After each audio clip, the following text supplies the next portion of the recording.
Howdy, howdy. Are you back? Yep. Or am I back? Yeah, I'm here. People Nice. in my chat. People in my chat are saying you're not live. Yeah, I hit. Okay, so that was weird as shit. It looks like the API didn't go through or something, but I refreshed the thing and we should now be live proper. Well, you guys didn't miss much. There we go. Nah, not much missed. We were just bonding over our shared communication failures. All right, what is... Ooh, my friend, what are we on about today? We can talk about the really stupid fucking video you made about me, or we can talk about Jessica Yaniv. I know you mentioned her in the email that you sent me. What's on your mind, my friend? Yeah, I'm down to talk about both. Let's start with the Yaniv things. I think that we can blow through this one pretty quickly. Yeah, wait, really quickly, because I'm super upfront with all my politics, you know? Everyone knows what I am, what I believe. Y'all folk are shifty. So are you like a Nazi or just like a fascist or what? Like, what's your deal? Give me the rundown. What do you believe in? I'm a far-right extremist. Damn. I appreciate that honesty. You a JQ boy? No, I'm not. Are you sure? It's not going to come up later in this convo, huh? It's not, right? No, I love Jews. Really? Because I know a lot of folks say they love blacks, then turn around the next minute and say a lot of mean shit about blacks. I'm just saying, I've had a lot of convos with folks like you. It turned out later they were JQ pushers. You ain't lying to me, are you? No, not me. All right. Well, I'm going to trust you this time, okay?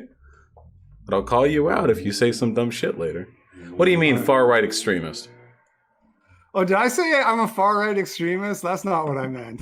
I'm a moderate centrist. Oh, really? Yeah. So on Twitter, when you unironically 1350'd me and your fans showed up and they were all like, despite, that was a whole bunch of moderate centrism? You mean in response to your white genocide tweet? White genocide tweet. I don't remember making a white genocide tweet. What was that? You said America has a white male problem. Yeah. Is that white genocide? Well, I don't know. Are you cooking up a solution for that problem, Vosh? Darn right I am. It's called cultural Marxism, my friend. I'm going to undo all the racial and gender-based barriers that make white men such a problem. So what was all that 1350 shit about? That's a pretty old poll meme, my friend. So what I said in response to your white male problem was nobody show this guy the FBI stats. Right, that's which is like saying 1350 because we're not like 4-year-olds, so we get the implication. And then all your fans came in because they were too stupid to appreciate the irony and went about saying 1350. So like, it's, you know, if the goal there was to be subtle, it was lost on me and my audience. Well, no, I think the goal is if you're going to, in response to some white guy going out and shooting people, if you're going to say America has a white male problem, we need to put that in perspective of all the numbers. No, because I don't think all gun violence is comparable to the particular type of gun violence that I believe white men contribute a disproportionate amount to. If I wanted to talk about, for example, gun deaths on account of, say, drug sales or gang warfare, that probably wouldn't be a white male problem. But if I was going to talk about white nationalist shootings, which we seem to be weathering a storm of, yeah, I'd say that's a white dude thing. Two separate problems with two separate sets of solutions. I mean, there was one white nationalist shooting this year, and all the rest were really. There was one white nationalist shooting. Do you define white nationalists super narrowly? Like in their manifesto, they had to specifically say that every bullet was being fired with the intention of establishing an all-white ethno-state? More or less. Which were the other ones besides El Paso? I mean, speaking of FBI statistics, do you want to like go over all of the far right like terrorist attacks that we've been experiencing in America the past couple of years? Because it'd be like a super boring stream, because I'd be like, oh, actually, there were like 53 the past year. Let's go over each one. And then we can go over each one and you'll be like, well, that manifesto didn't specifically mention the Jews. It can't be a far right. And we can go one by one. It'd be pretty boring, but we could do it, or we could move on if you'd like to. Do you mean the FBI or the ADL? I'm sorry? The FBI or the ADL? You cut out. What did you say? When you're talking about these far-right terror attacks, are you going by FBI stats or ADL stats? The ADL is the one that collaborates, like, I think the big fancy pants numbers, but the FBI also tracks this shit. Is the ADL being a member of a certain religious group? Is it too suspicious for you not to be trusted? Oh shit, he's on to me. Oh shit. Is oh shit, do you mean oy vey? Is that what you mean to say? Oy vey, shut it down. Yeah. Pull up the FBI far right attack stats. You got me intrigued now. Pull those up. Which one? The one you just said you wanted to go through. I specifically said I didn't want to go through them because they're really dumb. Is the point you said we could. You said we could. Yeah, is the point what's the point you're going to make here? Do you want to like go over each one? I'd like to just start with the number. Can you do that? Which number? The number of white nationalist attacks. Sure. For whatever year is available from the FBI. From the FBI. I don't know if the FBI tracks them specifically by like far right. That's so weird because you just said that they do. No, they categorize gun violence. This is the weakest gotcha I've ever. Holy, was that a draft from the window? Is that what a gotcha from you feels like? They track gun violence. The FBI does that. The ADL was the one who compiled statistics containing like the parameters which describe the political motivations.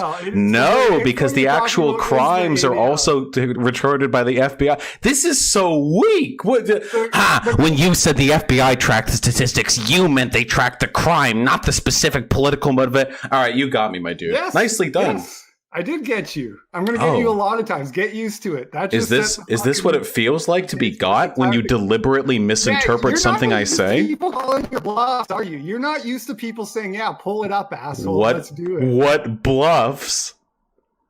Damn, you're right. We just heard you say you had the fucking FBI info on white nationalists. This is so fucking weak. We all just heard it. Yes, the FBI tracks crime data.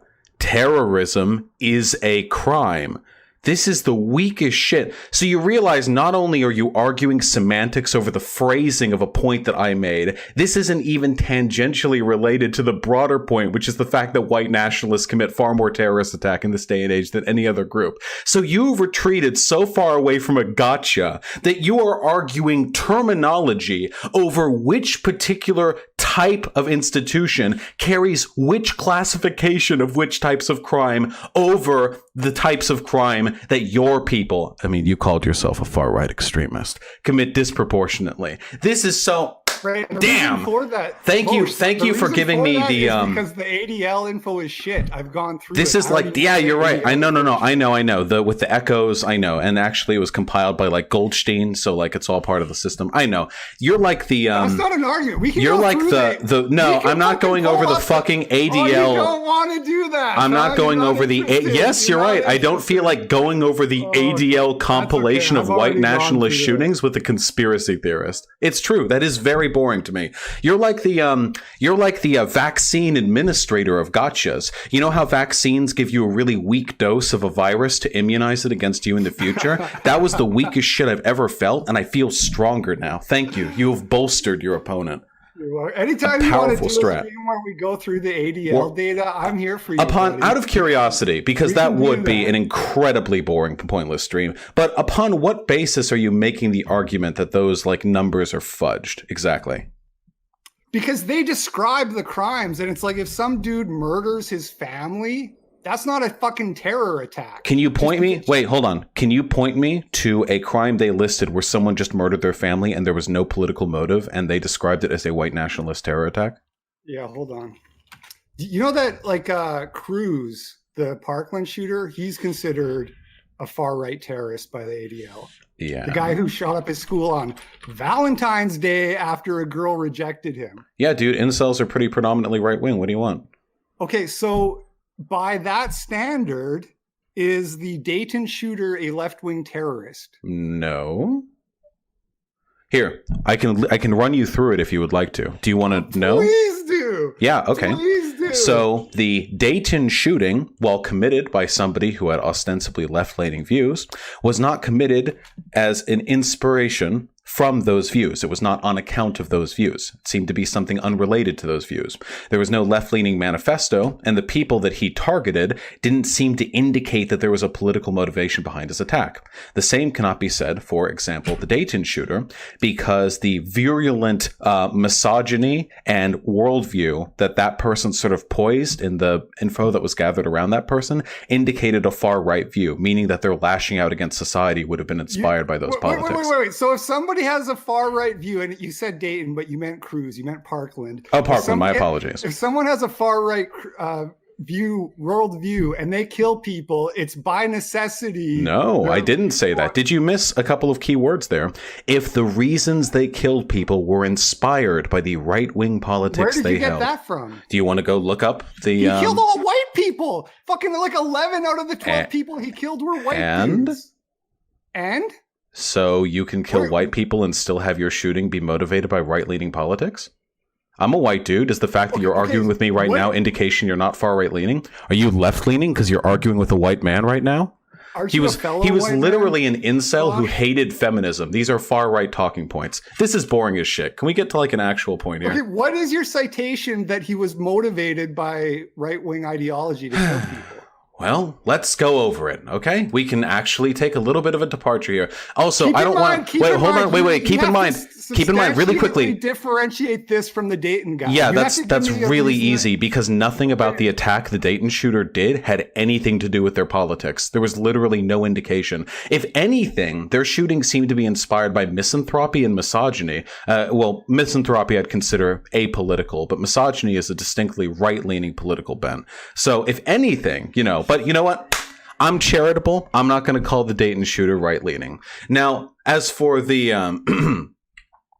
Parkland shooting, we can go over the materials if you want, but I know how people like you operate. You make a really fucking stupid claim, and then when digging into the details, you'll try and find one especially like esoteric nitty-gritty element that you can act indignant over when you made a statement earlier that might have corresponded to the truth claim that involved. And then you can back off the entire dumb fuck point because you have found this tiny niche element in which you are correct or I am incorrect and not sort of address the broader point. Most of the ADL shit is bad. It's not like a niche, like cherry pick. Oh, so do you want to pick a particular data point? Because you picked this shooting. You picked Parkland. So we can go over this if you want to. But if you're going to back out because you realize halfway through, like, oh shit, I didn't prepare for him to actually like read up on it, then like that's like pretty fucking weak, my bro.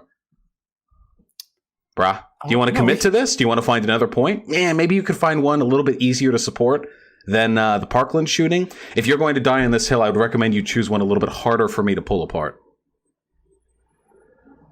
Well, I have the citation on the one I was talking about, the guy who killed his family or whatever. Sure. Why don't you throw that citation my way in Discord? You can DM it directly to me because my DMs are open, my friend. I'm very pro freedom of speech.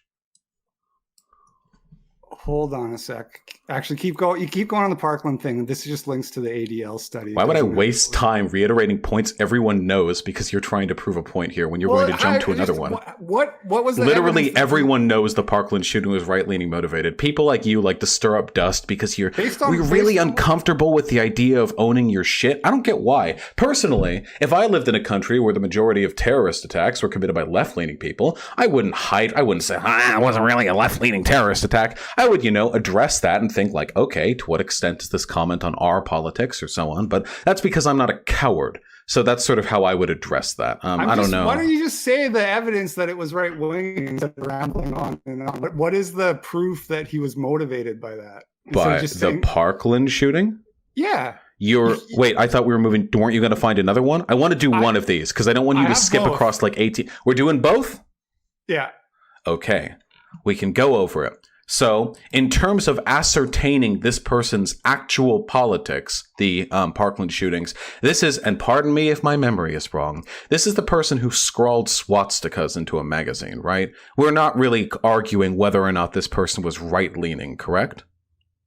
I mean, a lot of teenagers draw swastikas because it's like an edgy thing to do. I mean, that's not super substantive. Right? No, when you're dealing with it's an edgy thing. It was an ironic swastika. It was an ironic school shooting. I'm just saying, is there anything else other than that? Sure. let's go over here. I can Google Parkland Shooter political leaning. We can see, hopefully it's not a zogged link that comes up first, you know? Wouldn't want to throw any, you know. Right, but the question isn't whether or not he was right-leaning. Well, no, that's the first thing you... Oh, wait, so are you going to capitulate that point, that he was right-leaning? And then we can go into whether or not the shooting was motivated by those politics? That's irrelevant. The question Wait, then why'd you just fight me on that point? Ooh, slippery hypocrite. Wait, actually, what do you want to be called? What do you want to be called? Like, what's your... Like, do you have a name better than hypocrite? That sounds a little bit too apropos for what this discussion is about to be. You can call me LP. LP. All right. Slippy LP. Arguing that swastikas can be scrawled ironically in the notebooks of school shooters and it doesn't determine politics, but then saying it doesn't matter. All right. Now let's go into the actual thing you actually wanted to talk about. I didn't say it doesn't matter. I said it doesn't. You literally just said it's pointless. I said it doesn't prove that that's what motivated. Nope, you said it's point. Hey, can we get a clip on that? We all listened to that, right? Earlier when LP was like, it doesn't even matter what the politics were. You have to determine why they did the shooting. Do you remember when everyone remember that? Yep, everyone else remembers that. All right, not just me. I got a bad memory. I got to have chat help me out. Yeah, it's YouTube, not Twitch. Can't even have people clip. All right, let's learn more about the Parkland shooting. It's been a while. It's been a long meme, year and a half. Pull up his manifesto. Yeah, let's do it.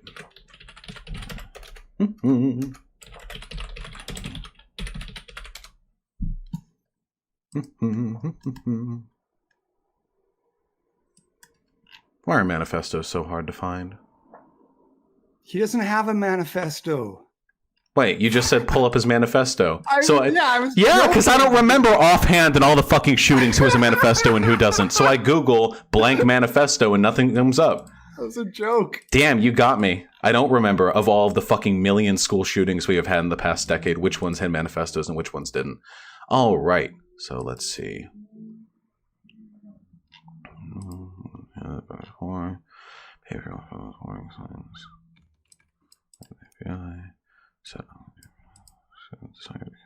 Protocols will not followed.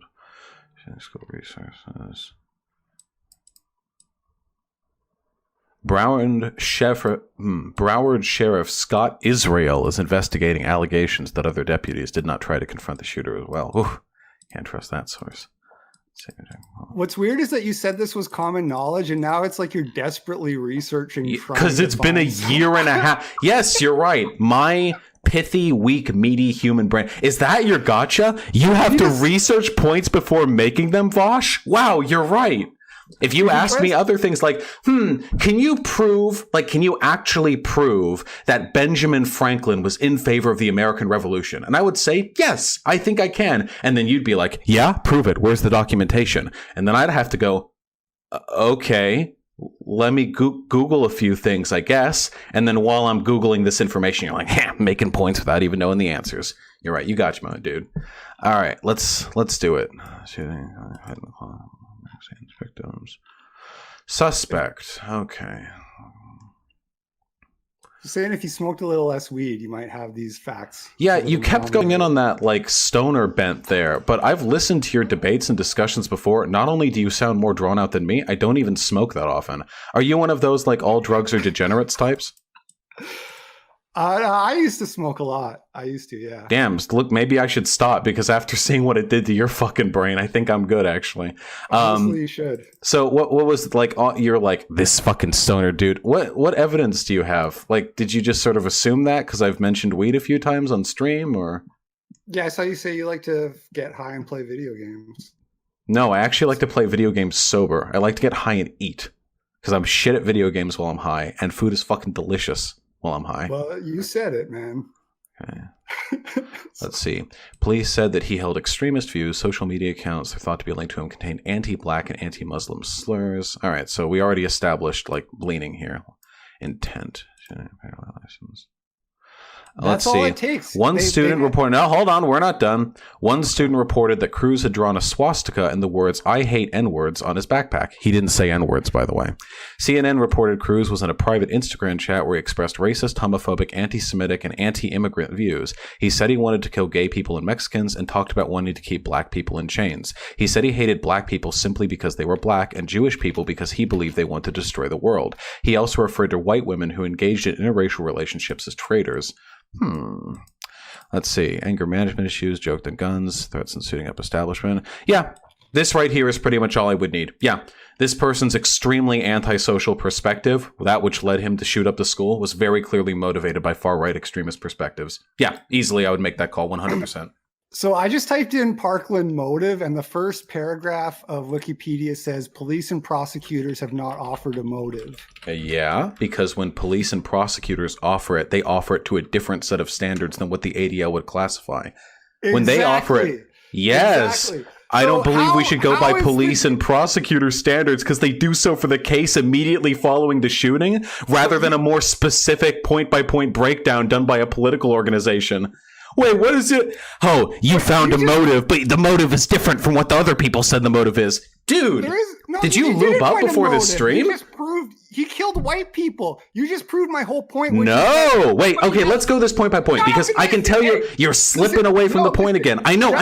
It's really complicated and it's difficult to follow. So you'll notice, by the way, buddy, you'll notice at no point did I say the police and prosecutor came out with a motive for the shooting. I never said that. You never said anything. You just said he had right-leaning views and therefore he's motivated by I said that if we look at the Parkland shooting, we can determine at least, well, there's no way of deductively reasoning anything when it comes to people's motives. So you can reasonably determine that the shooting's motive was informed by their right-leaning politics. And I think I can very easily do that, considering the misanthropy and hatred of the world this person demonstrated was very clearly interwoven with the far-right, anti-Semitic, anti-black, anti-miscegenation, anti-immigrant, anti-woman values that this person held. That is a very easy call for me to make. So what's the second one you wanted to do?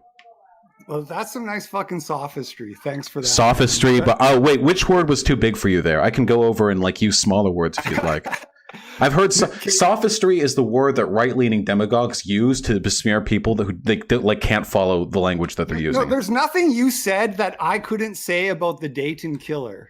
Really? So so hold on. So the Dayton killer's misanthropy was informed by him believing in universal health care and having liked some Bernie Sanders tweets?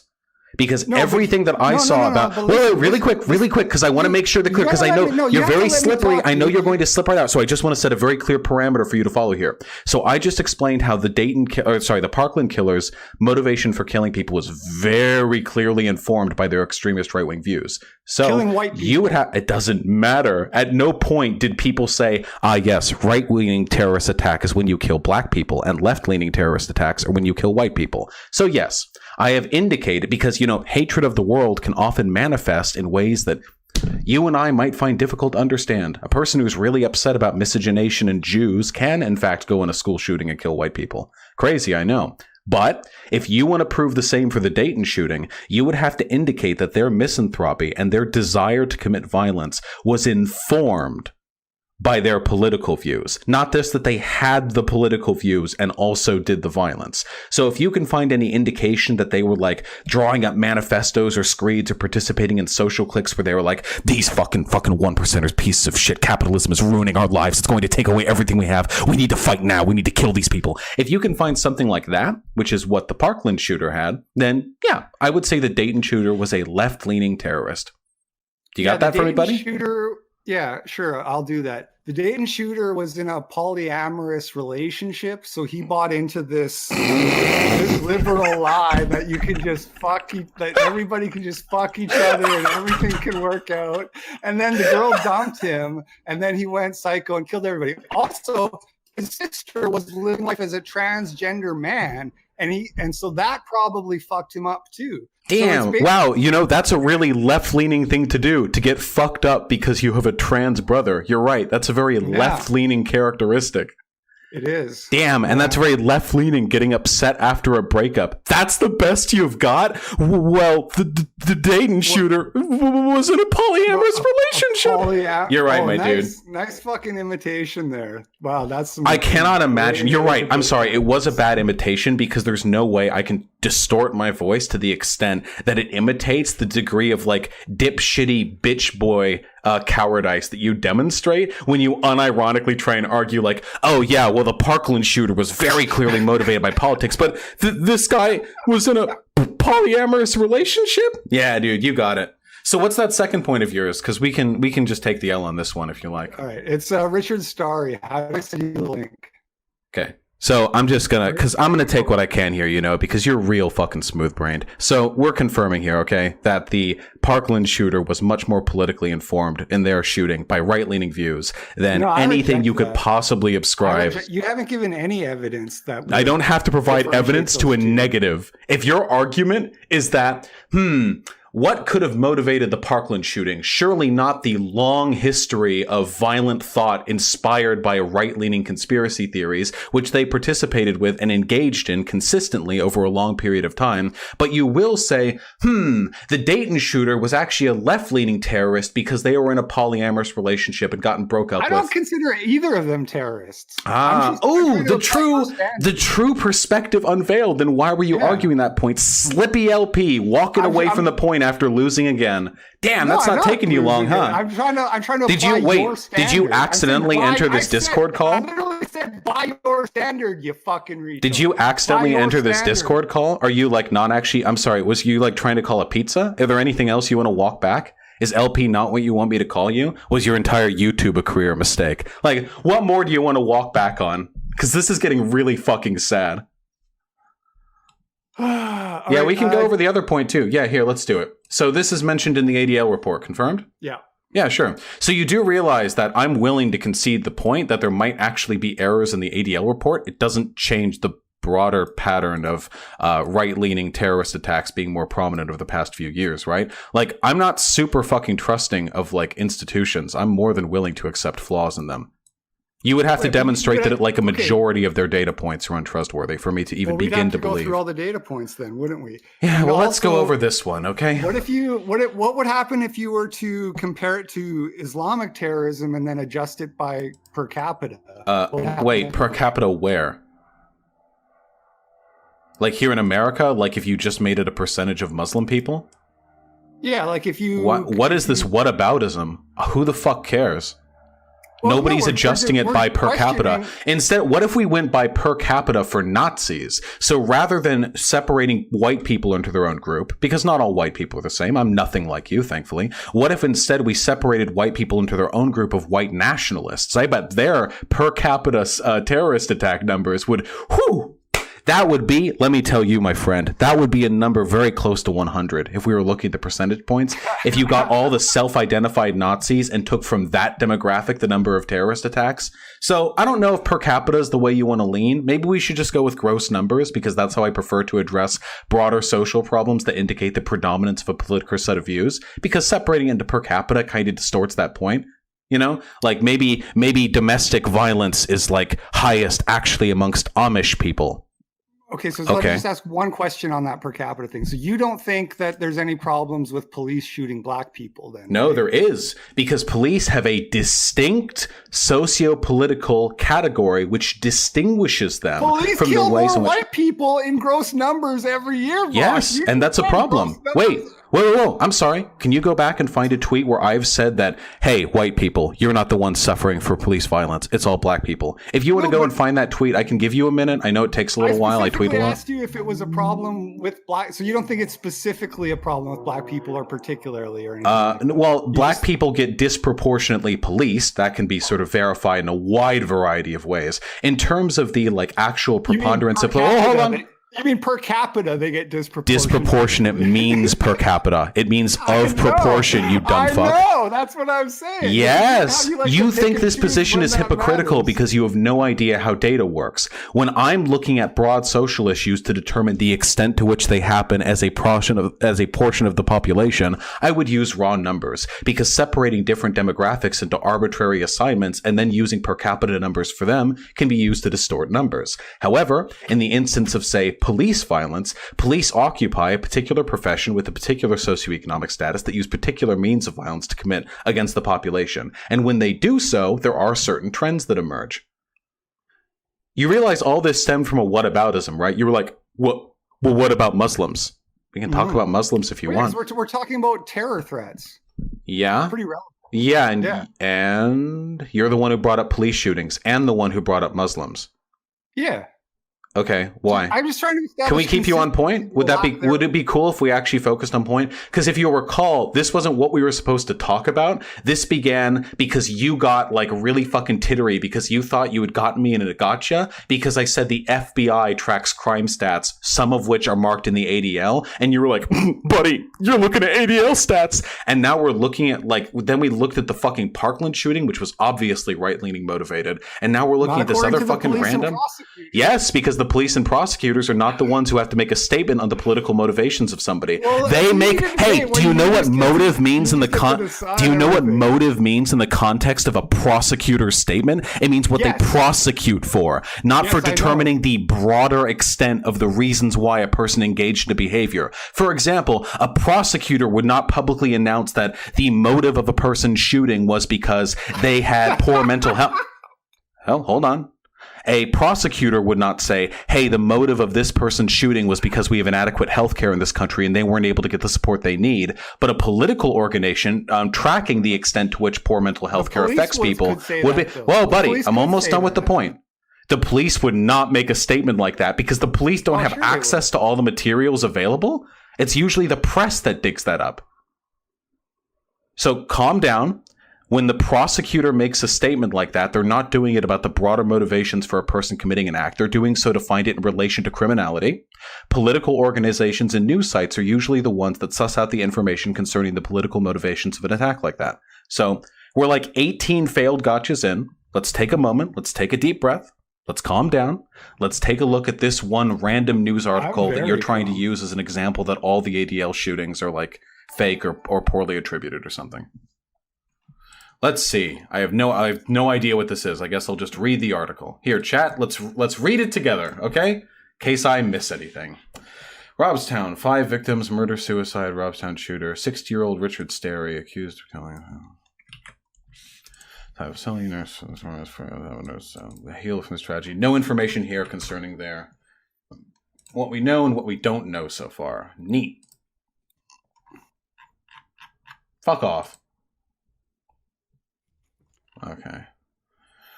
Investigation. Suspected shooter is Sterry, Boy Scout, Methodist, blah, blah, blah. Ugh. Religious. Yuck. Ernest Sterry found tell us what we don't know. The motive. At least the motive for the shootings. Robstown shooter. 5 fast facts to know. Bodies found at a nursing home. Other home. No motive identified. Nursing home was on lockdown. Extensive criminal background. Let's see. The law, second court of money laundering, federal prison for his crime, inheritance, owned more than 200 firearms. God damn, my dude. Preparing for the end times. That's what I like to see. Oh, I had my mic to the wrong setting this whole time. Hope that didn't fuck up the audio too much. Yeah, I can't find a motive immediately. Unless, chat, do you have something? Is there something that I'm missing? He killed his family. How can that be a terrorist attack? It's never. If you kill your own family, that's never a terrorist attack. Well, for one, that's not necessarily true. But in addition, I don't know. I don't even know the way it's cited in the ADL. Like, you just linked me a random news story. Well, they just count them up and say there was 300 attacks or whatever, and then you look through them one by one, and it's all shit like this. Yeah, that's usually how people like you kind of get your info from, you find really like reputable sources of information, and then you pick at a few like nits in it, and then you like determine the entire thing was a conspiracy and actually the majority of violence is left-leaning or some shit. Are you one of the people who unironically believes that like Antifa is more deadly than white supremacy or whatever? No, I wouldn't say that. I'm sorry? You cut out it. I said no, I would not say that. Oh, okay. All right, that's cool. I mean, that puts you a cut above a lot of conservative-leaning people. Yeah, I mean, I don't know the motivations concerning this particular piece of information. ADL destroyed. What were we supposed to be talking about? Do you want to do Yaniv now? Yeah, sure. I have no idea how. Like, this is like such a losing point for you to take. What is the problem with what I said? I condemned her, did I not? Yeah, right. Yeah, you said this. You asked me if this was the hill I want to die on. So if people are saying I'm too quiet, let me know if it's better now. Yeah, here, I can turn your volume up a little bit. There you go. So I said... oh, wait, apparently... Sorry, really quickly. Apparently the other person was a part of a white supremacist prison gang. If that's it, if that's the only information, I would say that's pretty weak evidence to support the idea that this was like a far-right motivated shooting. Yeah, they were in some gang when they were in prison, and then they got out of prison and murdered their family at some point. And then sucks the to ADL suck, I guess. That's a terror attack. Well, I'd have to look at the motivations for putting that in the data. But yeah, I do concede the possibility that some of that data is untrustworthy. You'd have to do a lot of legwork to sort of break up the narrative that right-leaning people are the ones committing more terror attacks these days. No, you just have to adjust by per capita and then you're done. I don't know why we would adjust per capita when we're trying to argue what the country is experiencing more. That seems like a really weird way of orienting data. I guess it would give you the numbers you want, which is kind of what you're looking for here. Well, it would answer the question of who is more dangerous, just like on a per person. Wait, white people or the blacks? Am I right? No, Muslims. Oh, Muslims. Per capita, I'm pretty sure Muslims in America commit less crime than... terror attacks. Well, I would consider, okay, so if the goal that you're arguing here is that Muslims are more dangerous, then that's flatly disproven by the crime stats. If you're arguing they commit more terror attacks per capita, sure, yeah. According by crime stats, it's black people. Yes, we're all familiar. I know you always think it's very impressive when the people like slither out of poll and they think everyone will be very impressed with the fact that they know like the FBI crime stats. We can talk about that information if you want. But like, if the narrative here is that Muslims are more dangerous, it's just not supported by the evidence. If you're talking about terror attacks, I don't know why we would settle per capita when we don't do that in every other context when discussing terror attacks in this country. But if it makes you hard, then I guess we could do that. And we can talk about Muslim terror attacks. I just like to have a picture of like the ideologies as they span out. I mean, you have to ask yourself, what ideology? Let's just say Islamism. Let's say for the sake what about Islamism? Why are we talking about Islamism? I'll tell you if you shut up for a second. Sure, go ahead. Let's say for the sake of argument, let's say that Muslims do commit more terror attacks per capita. And that would inform your decision of whether or not you want to import a whole bunch of more Muslims into your country. It wouldn't, actually, because A, I don't believe that the decision to import people should be based on their race or religious identity. B, there are probably other socioeconomic issues which contribute to the fact that there are a large number of far-right religious Islamicist terrorist acts that take place. And C, the crime stats disprove your point. Muslims in this country are not more dangerous than the non-Muslim domestic population. So no, like on all three accounts, your sort of analogy there fails. If you wanted to make the argument that you're trying to make right now, you would say we shouldn't import black people into the country because they commit a disproportionate amount of crime. And I could tear that argument apart in a number of ways, but like just know your own arguments before you try to make them, okay? Right, but remember when you said that you were differentiating the white nationalist shootings because they're a different kind of Yes, threat? Because I want to separate groups by the ways in which you solve those problems. So for example, mass shootings committed by black people who are in like drug-related crimes are a different type of problem because they can be solved in a different type of way. And white nationalist shootings are a different type of problem because they can be solved in a different type of way. Same with Islamicist shootings. I think that because my goal is to improve society, not just to like sort out numbers and then cackle. I need to sort things out by the way in which they can be solved. It's like a home improvement project. You've got like your boxes of nails and screws, and as you orient like and assign tasks to different people, you have to decide who can do what and what ways each individual problem needs to be addressed. And I'm sure you and I would agree that the problems with violence committed by white nationalists and the problems committed by violence with black people and such, these are two different problems that need to be solved in different ways. Yeah, sure, that's fair. So, Yaniv? Okay, so I transcribed what you said here. I'm just going to read it to you, okay? Sure. It doesn't matter that she's trans. It's literally not relevant. Her gender identity is not relevant here. What's relevant is that she's a creepy piece of shit. Mm-hmm. So please, my beautiful friends, I encourage all of you, for my sake, if no one else, fuck this person, give them all the shit in the world. And when you see right-leaning people doing the same, remember, they're not doing it because she's a predator, because they don't care if she's a predator. Right-leaning people don't care about rape and pedophilia. What? No, they don't give a fuck about those things. They care that she's trans, and they care that such an obvious example of illness and predatory behavior emanates from a trans woman, because it means they get dunk points on trans people. Damn, am I that charismatic? Fuck, I nailed that, like on the first take. That couldn't have said it better if I'd written it out. So you stand by that, huh? Oh yeah, I'll say it again. If you link it to me, I'll repeat it again in like a spookier voice. That was some fire beats right there. Absolutely. And I'll just add to that your thumbnail for that video said "not a trans issue" in big letters. Mm-hmm. Yeah, non-trans issue. So you agree with all of that. So here's my problem with that. You have a person who is taking people in front of the Human Rights Tribunal and to force them in what some people have described as state-enforced sexual assault, forcing a woman to touch their genitals. That is by absolutely no means anything even remotely close to sexual assault. I mean, just because some people say that, like, okay, I call it like 4C fun times. No, you can use the proper term, which is the business altercation. Right. But so you don't think that that's out of bounds to force a business to force a woman to touch a male's genitals? This is a really complicated subject. Do you actually want to get into this?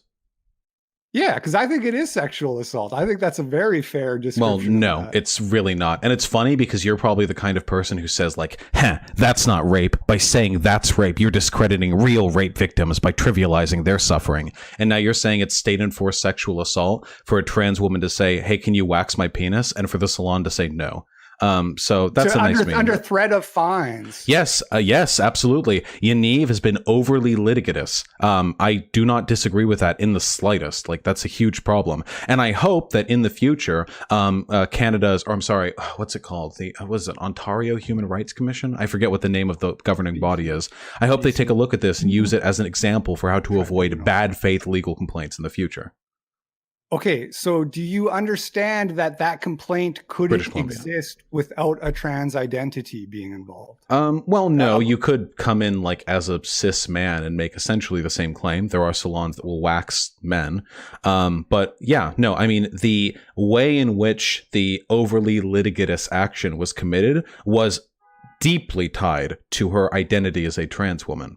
When I say it's not a trans problem, what I mean is this does not reflect in any way, shape, or form on trans people. Right, but that's not the same thing as saying that her trans or his trans identity isn't relevant. It's irrelevant in determining like sort of broader social prescriptions that we get from this. Like, let me give you an example, okay? Like, for example, if a person died in their home because they were like fucking their cousin and they slipped on mayonnaise and hit their head like really hard on like a big stack of what's the get her done guy? That if they hit his head on a big stack of those DVDs and died, the whiteness of that person would be very intrinsic to the way in which they died. But then I wouldn't go like this like says a lot about white people, Larry the Cable Guy, yeah. And if there was like a really big sort of group of white hating people, kind of the way like you hate trans people, then they might step in and say like, oh, this is indicative of like degeneracy of the white race. But I'm here to rep for both groups, okay? Mayonnaise Death Dude and Jessica Yaniv trans people. Just because they fucked up and it was related to their identity doesn't mean it reflects poorly on the broader group. Right, but the question is if there are social policies in place that allow for the victimization of women. No, I don't use, what is this like hysterical terminology? Victimization of women? It's overly litigious behavior. Was this like Okay, for state-sponsored rape? No, dude, it's overly litigious behavior. Why? I guarantee you're the kind of person who would be like, "That's not real rape," but now you're here, like, unironically arguing that this is like the government loophole allowing trans people to rape others with state consent or something like that. Yeah, it's a problem. Hopefully, the Board of Human Rights addresses this in the future and finds a way to deal with bad faith complaints more appropriately. And what are you going to say if they rule in Yana's favor? That it's unfortunate. I disagree with the ruling if that was the case. Okay, and that's a issue that has to do with the trans protected class. Trans people as a protected class. It has no. There are ways to be overly litigious and exploit the system, no matter what your identity is. Easily. You can do it if you're white, black, brown, trans, cis, man, woman, veteran, non-veteran, disabled. You can do it anyway. If you're overly litigious and you have a court system that's overly permissive in the complaints you're allowed to make, you can find ways to fuck with that. That doesn't mean that it's like the trans issue in Canada is that they're too permissive. If that was the case, we would see broader trends of this. We would see data points of, oh, here's like a 78% uptick since the fucking C-16 bill law of trans people violating like the good faith court arrangements or something like that. But we haven't seen that. It's just Yaniv. So I would say it's not really indicative of a broader issue. Well, the issue is litigious, not litigious. Let me coin a term here, which I'm going to call trans loopholes, which are like these social policies that allow trans women that facilitates them preying on women. Can you find me like a pattern of trans women preying on other people? Well, I can find you individual examples of it. I mean, that's not really how data works. I'm sure that over a course of a long enough period of time, I could find enough data points to make literally any point. If your argument here is that like trans people have been given too permissive like a place in society, so they're allowed to exploit those loopholes to hurt others, that's just not supported by the data, my dude. You can argue from conspiracy if you want, but I just don't see that information. Well, if some people have been hurt by people taking advantage of these trans loopholes, then it is a problem, right? Those individual examples are a problem, but the trend you are trying to establish is not a problem. And it's pretty disingenuous of you, my boy, to suggest that there is a societal problem, which can be justified through the existence of only a few examples. If we can use just a few examples to justify the existence of a societal problem, then we got societal problems with all sorts of things. We've got societal problems with trees being planted that won't survive lightning strikes and they break off at the base and hit people. That's a big societal problem. We've got crocodiles in sewers that bite at you from toilets. That's a big societal problem.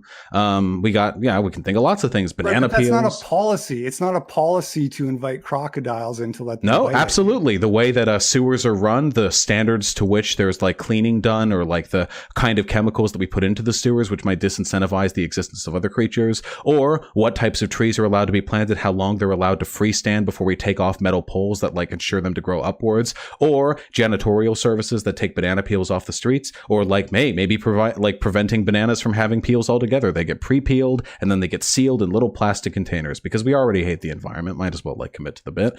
I mean, anything can be a societal problem if you like draw it out far enough. I don't think that these are societal problems. Okay, but if those problems, all those examples you just listed were real things that were happening, there would be nothing wrong with. Okay, and there's nothing wrong with having a conversation about those things if you're concerned about them. Sure, and if you were to have the conversation about those things, I would also call you an idiot if you were arguing that there was a broad social problem of like banana peels, and that we need to take serious looks at how we treat certain groups of people on account of the like couple of banana peel deaths over the past few years. Yeah, but again, there's no social policy that says that you should throw your banana peels on the ground. There absolutely is. Singapore has very heavy fines for littering. Maybe if we imposed Singapore level fines for littering, we would see a substantial decrease in the number of banana peels that would be thrown away that people would slip on. Yeah, everything comes back to policy, except for like, I guess like forces of nature like thunderstorms and earthquakes and shit, but even then we can prepare defensive measures that will mitigate the effects of those. The point that I'm trying to make here, and I'm making it in a very silly way, but I think it's cogent either way, is that the existence of a few examples doesn't really demonstrate a social point. If you wanted to argue that like trans people being given the protections they have now lead to social harm, I could point to real statistical evidence that those very same policies also lead to great benefit for a great many people. namely trans people. I'm sorry, 1 second. What? Jesus, I'm sorry. So the people who are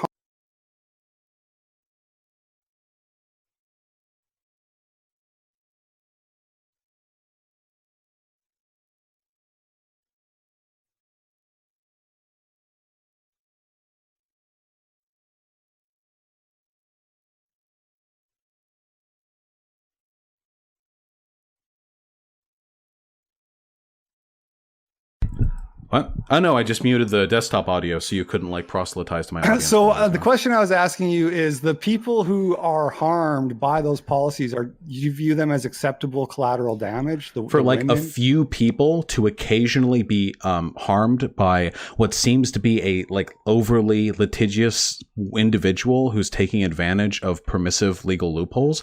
Like I'm not just talking about that. I'm talking about the broader problem, like all the things. What the broader people problem? Who get censored, the women who get raped and Whoa. No. This is the data that I said doesn't exist. What broader problem? I don't have data, but I have individual examples. Damn. Well, sorry, buddy. When people make policy ascriptions, they usually use data because trying to decide policy usually affects the lives of millions or even hundreds of millions of people. And when we do those things, we don't really want to go off a couple of social media points or screen caps we saw off poll. Right. No. So my question to you, though, is those people, those women who were raped, they're just... Wait, who was raped? The victims of... Damn, why you keep... Ooh, are you like an SJW now? What's with all the extremely emotional argumentation, my friend? No one was raped. There were some people who were asked to provide a service. I care... No, I'm talking about a different example. I'm talking about the Christopher Hambrook. I have no idea who this is. Is this a data point? Can we find like predominant trends on the like likelihood of trans women raping? You realize that like as a demographic population, trans people are far more likely to be the victims of crime than the perpetuators of it, right?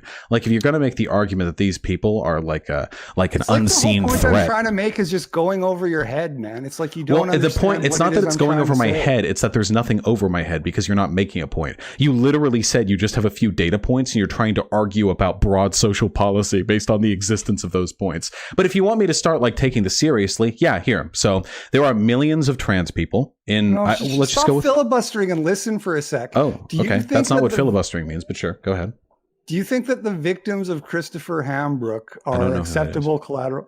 Okay, so let me just explain it to you real quick. This is a guy who pretended to be trans so he could get into a woman's shelter, woman's homeless shelter, and then assaulted and raped women in the shelter. That's it? Yeah, that's it. Yeah, yes.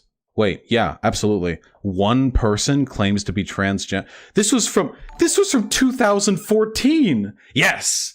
One person 5 years ago pretending to be a trans woman to get into a woman's shelter. Yeah, gonna say that's not as bad as the myriad of ways in which discriminatory policies against trans people have hurt millions of people over the past, I don't know, 250 years since America was founded, more or less.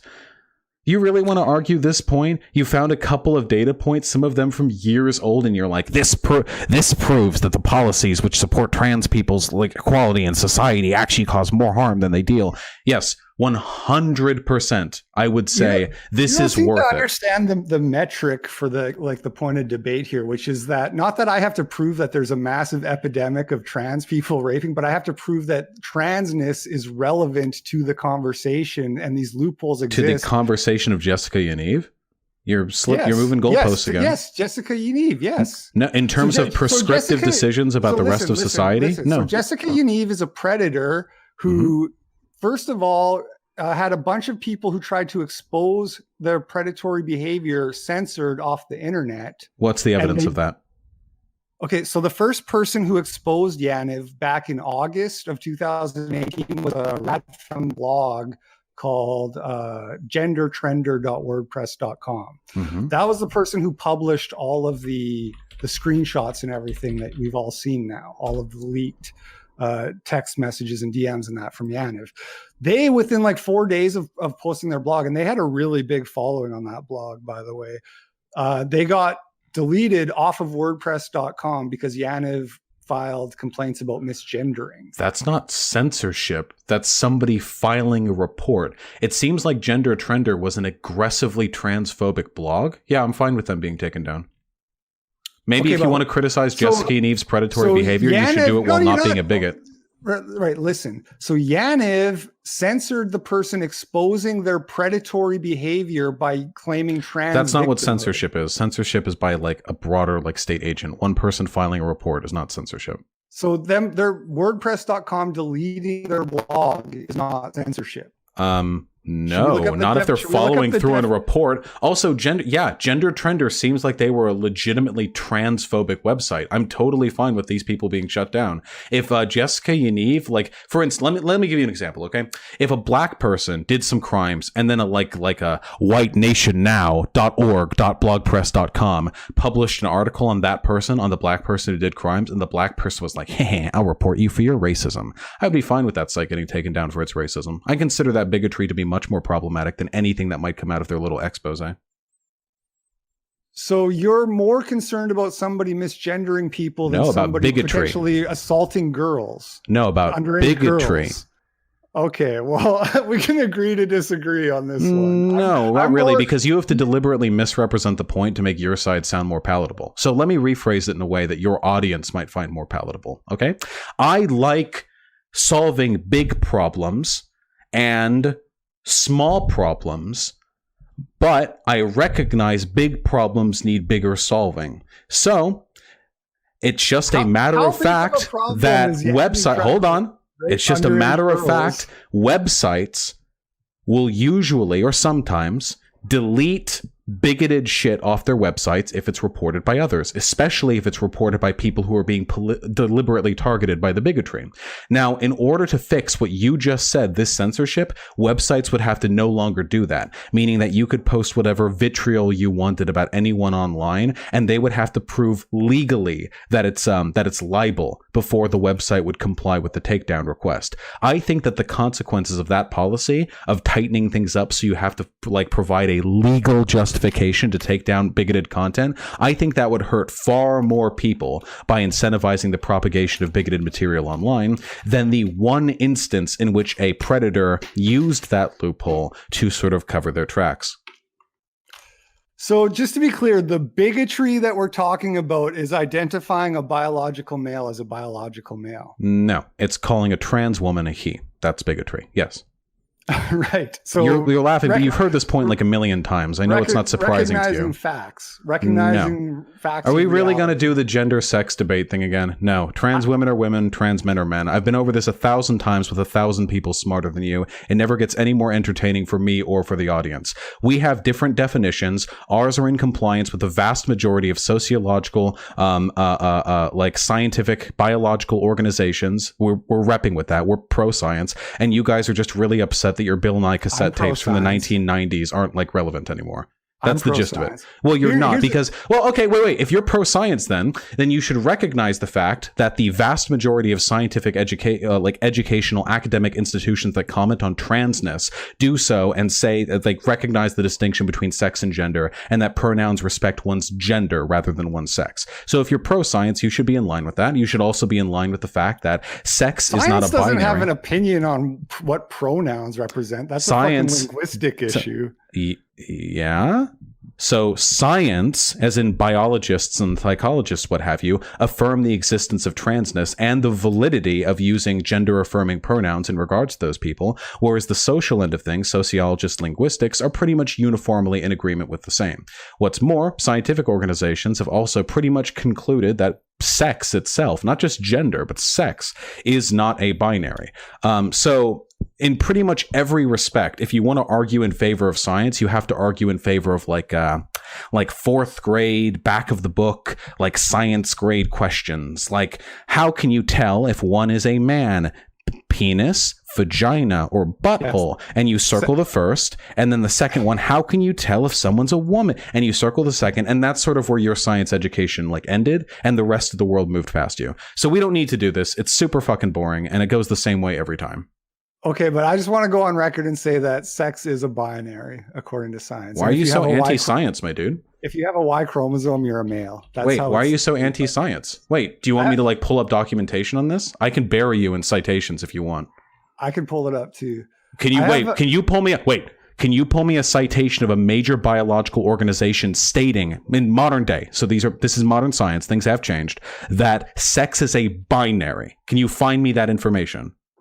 I can find you the citation that says that if you have a Y chromosome, you're classified as a male. Okay, well, here is the Scientific American, an extremely reputable organization talking about the ambiguity of sex. I can link that to you. I can link it in chat as well. And look, it's easy for you to read because it has pictures too. So it should be like good for you in your chat. Let me throw it down in chat as well. So that's again the Scientific American. That's an extremely reputable organization entitled Beyond XX and XY. But I'm sure Hypocrite knows like his shit a little bit better than they do. Well, this one is on nature.com. Is that can I good see enough? it?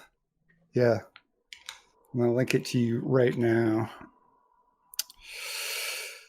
How do I do this? Here. There you go. Let's see. And then skip down to the sex determination in mammals. Okay, so this is in mammals. Okay, so this is genetic mechanisms of sex determination in a broader discussion of animals. It begins with chromosomal mechanism of sex determination in insects. So the only way in which you can find material that supports your claim is if you're using people who cite sex and biology in different groups, if you're talking across a species line, rather than a hyper-focused human genome project informed analysis of the ways in which sexual characteristics are grouped bimodally rather than a binary sense by XXXY. So again, it's okay. I understand why you thought that might have been a gotcha. Here's a nice op-ed you can read on the New York Times if you're so interested. I know the New York Times is cucked, but this is written by a professor of biology and gender studies. Pretty relevant to the discussion. I know when you learn things about things, it means you know less than you do, where you get all your info from like screen caps and Twitter, I assume. And here's another from Marianne Legato. This is very recent, less than 1 year ago, which talks about, here's the title, Untangling the Gordian Knot of Human Sexuality. What is the biological basis of variations in sexual phenotype? So in pretty much every major scientific publication that discusses modern day sexual variations in human beings, it affirms the fact that sex is bimodal, not binary. You can read up on that. It's a great read. I know it'll be like a little bit sort of traumatic for you to integrate new knowledge into your fucking decade-old talking points, but it should be fun. Okay, just for the record, there's males and females, and if you have a Y chromosome, you're a male. That's damn, you got it. Science BTFO'd. Why are you so anti-science, my dude? That's science. By the way, you say global warming is happening, but I saw snowballs outside. There's snow outside, and they say the Earth is warming up. It's cold today. That is... You'll never know it, but like that's unironically the level of take you're giving right now. But that's okay. I have another quote of yours that I transcribed. Wait, we weren't even done with the Yaniv shit. Why are we jumping around? We can summarize. Oh, it's about Yaniv too? Sure, yeah. Not even jumping around. So here's my personal opinion. This is you. So here's my personal opinion. I don't think she's actually trans. I think she's mentally ill and she's fetishized femininity. Yeah, I walked back on that statement later in the stream. Yeah. I disagree with that statement. Oh, so you said she's not really trans and then you decided she is trans. No, I was thinking, well, hold on, wait. So I know that for you, because you probably, wait, do you stream? I'm actually asking, I'm not like setting up for a gotcha. I don't stream very often. I'm more of a video maker. Yeah, so I stream. And sometimes when I encounter new information, I make snap judgments. I'm pretty hasty in that regard. And then usually over the course of a stream, I learn new things or I sort of assess that information and I walk back earlier talking points. So yeah, no, I think that's dumb. Well, thanks for explaining your process. That was fascinating. Yeah, it's called changing one's mind in the face of new information, something you adamantly refuse to do in the sexual binary. So you're of the opinion that Yaniv is a trans woman. There's no way to deductively reason what a person's sincere gender identity is. So in the face of that information, you can only go off inductive reasoning. And inductively, the evidence in favor of her being a trans woman is infinitely greater than the evidence against it on account of her saying she's a trans woman, which is pretty much the only like relevant information there.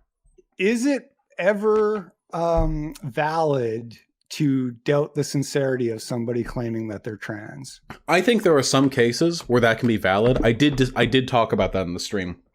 Like, for example, like here's an example people like you like to bring up a lot. Okay, what if a person has presented as a man their entire life, and is masculine in their presentation, goes by he, him, and what have you, but then they get arrested for something, and when they're being asked by sort of like the court, I don't know how the process, I've never been arrested, but when they're being asked, they say, actually, I'm a woman and I'd like to go into the woman's prison. Now, I think that would be an example that would probably warrant some due diligence, maybe some examination there, to test the sincerity of that claim. So I think there are some instances in which that's the case, but if you're doing it, it has to be for a good reason. You shouldn't just do it for no reason. Okay, so I just want to finish this my argument here, which is that you just admitted that it could be valid to doubt someone's transness. You yourself cast doubt on Yaniv's transness yourself, and I walked back on that. Yes. Yeah, no, but you did. So at one point in time, do you know why I walked back on it? I don't care. This doesn't matter for my point. The point is, you have somebody else who writes a blog where they doubt this Yana's identity, and you call that bigotry, and you applaud them having their entire blog deleted when they're exposing Yaniv as a sexual predator who preys on children. Yeah. Even though you said that it's valid to ask right now questions. What you're arguing. So right now, again, I have to argue. So there are 2 points that you've made here. Should your YouTube channel be deleted because of what you said about Yana not being trans? Tell you what, you can report me to YouTube and we'll see where the dice falls. That's not an answer. Well, no, it is. And I'm about to give you an answer. So there are 2 points that you just made there, and both of them are equally stupid. So I don't really know which one to go over first. So let's actually go over the website being deleted, or the WordPress blog. So again, like I said earlier, I like to look at problems in regards to their potential solutions. The only way to solve the problem of Yaniv reporting that website for transphobia as a way to cover her tracks and destroy exposés on her predatory behavior would be to keep websites from being able to do that. And I think that by and large, the good that is done by allowing people to report WordPress blogs, or really any time of posted internet content, and delete or have deleted bigoted content or targeted predatory or harassment, these things, I think, lead to much more positive outcomes than negative outcomes. So as a broad social prescription, I am in favor of the ability for people, including trans women, to report blogs that target and harass and misgender them. I'm totally okay with that. I'm not okay with predators like destroying exposés and their predatory nature. However, in this instance, the only way of preventing that from having happened would be to do what I just said shouldn't happen, which is to prevent people from being able to report stuff like that. So again, it's a little bit more complicated than this thing's bad, but this thing's bad, which is more bad. It's more about how you could apply solutions to these problems. Secondly, in regards to the questioning the authenticity of her gender identity, well, I did walk that back, and it was admittedly a stupid thing for me to say. The reason why I think that some credence should be given to examining the legitimacy of certain claims in certain situations is because there are examples where there might be harm otherwise. Questioning Jessica Yaniv's gender identity does not help anyone, benefit anyone, prevent anyone from experiencing any kind of abuse. It is in and of itself nothing other than an attack on her identity. Whereas questioning the sincerity of a allegedly trans woman's identity in like a prison scenario when they've identified as a man up until the very moment they say they're a woman and want to go into the woman's prison, that's an example of, hey, maybe we could prevent harm by being skeptical here. Do you see what I mean? Yeah, but you're off again, because if Yaniv is pretending to be trans to get a woman to wax his balls in her own home, then it is a valid question. Well, for one, no, because you could still just dress up as a woman even if you identified as a man. That wouldn't change anything. And for two, questioning her on my stream doesn't do anything. It doesn't affect anyone. It doesn't benefit. It doesn't change how she'll present herself in real life. But it will affect you when you get your YouTube taken down because Yaniv reports you, just like he did to Lindsay Shepherd, just like he did to gendertrender.wordpress.com, just like he did to another WordPress. It's really kind of you to be concerned for the longevity of my channel. Whoa, buddy. Megan. Yes, I know you've got all the names memorized. I don't care. All these people were deplatformed because they called Yaniv a man. Yes, that's bigotry. No, that's reality. And Also, Lindsay Shepard's a fascist. Wait. Hold on, buddy, please, because I know you've got like your list of points. You've got a list of points in front of you. I know you're very excited right now, but I need to clarify something really quickly, okay? We've already done this talking point. So we've already talked about this. I am in favor of people being able to report bigoted content. I'm in favor of that. Right.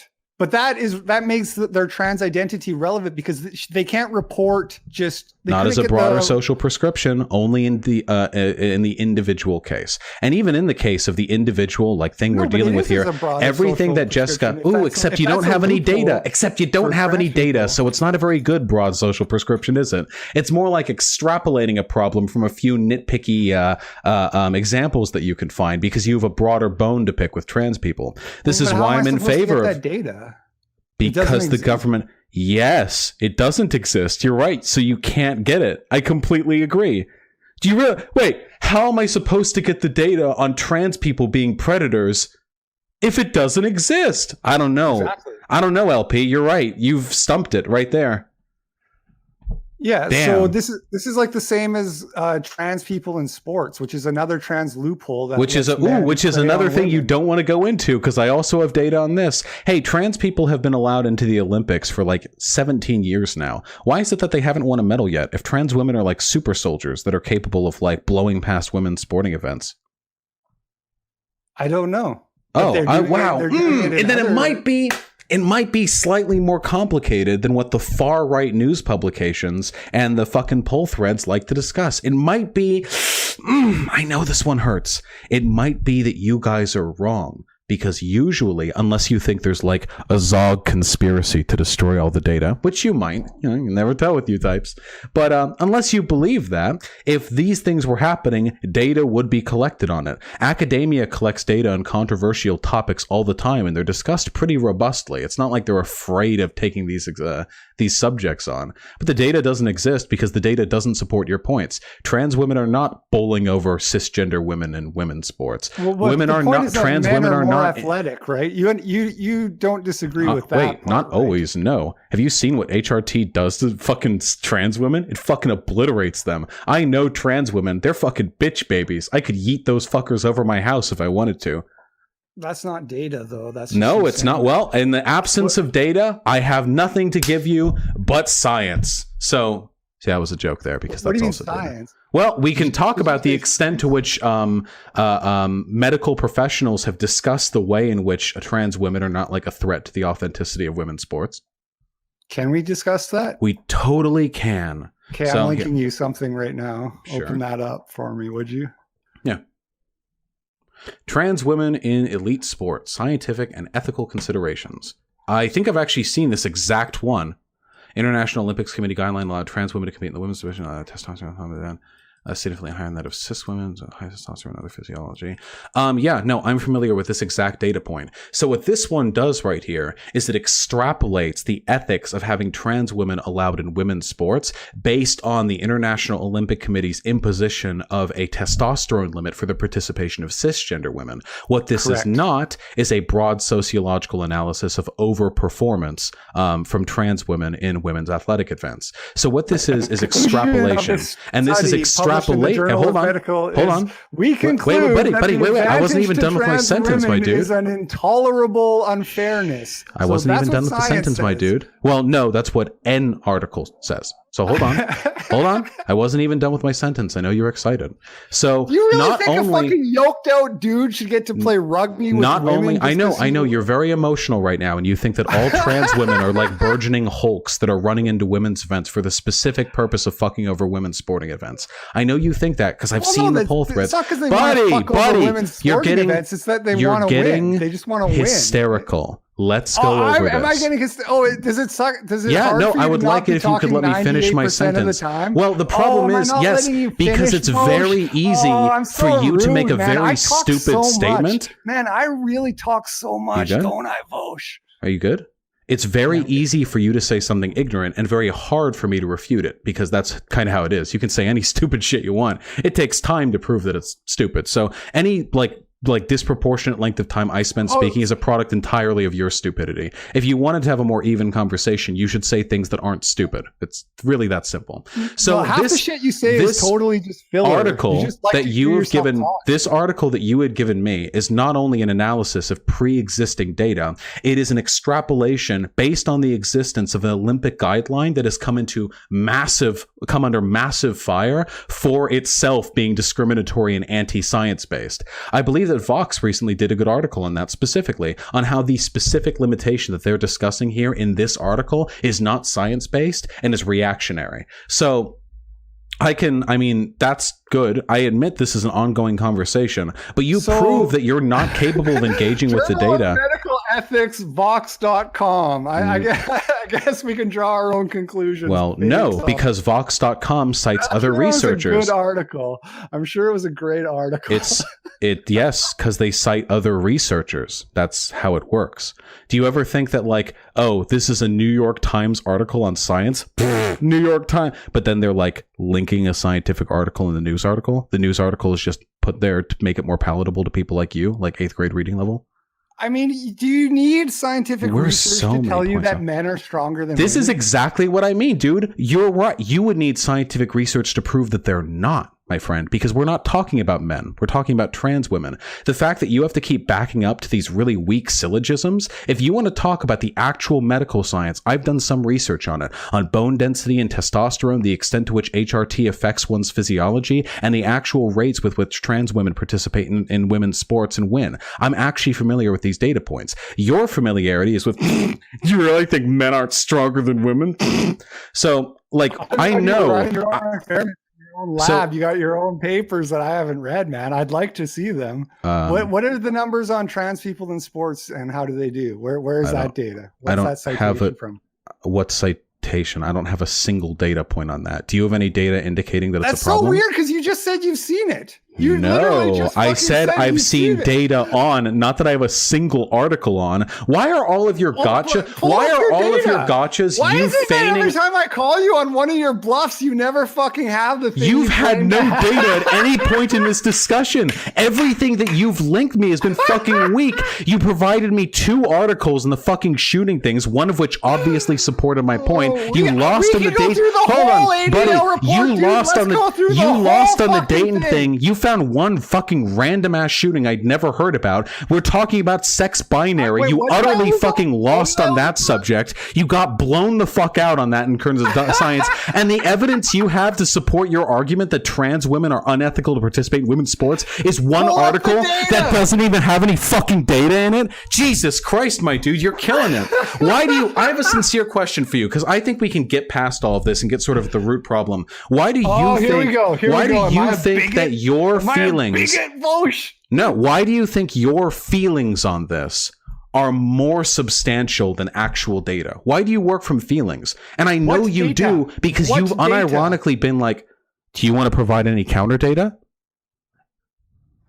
I'm looking up on my other monitor data right now, but until you have data, you're not going to shame me for not having data, my dude. I don't believe that we need science to tell us that men are strong. See, exactly. You don't care about the data. You'll find articles when you feel they support their point, but your actual position is held by your feelings. And that's what's so fucking sad, my dude. You don't realize how fundamentally anti-scientific your position is. You have this strong feeling, like men stronger than women, trans women are men. And you just work with that. And if you see data points or news articles or videos that sort of correspond to that, or like a picture of a really beefy trans woman, you'll go like, ha, see, but you don't engage with the actual discussion because you don't feel you need to. Your intuition is all it takes you.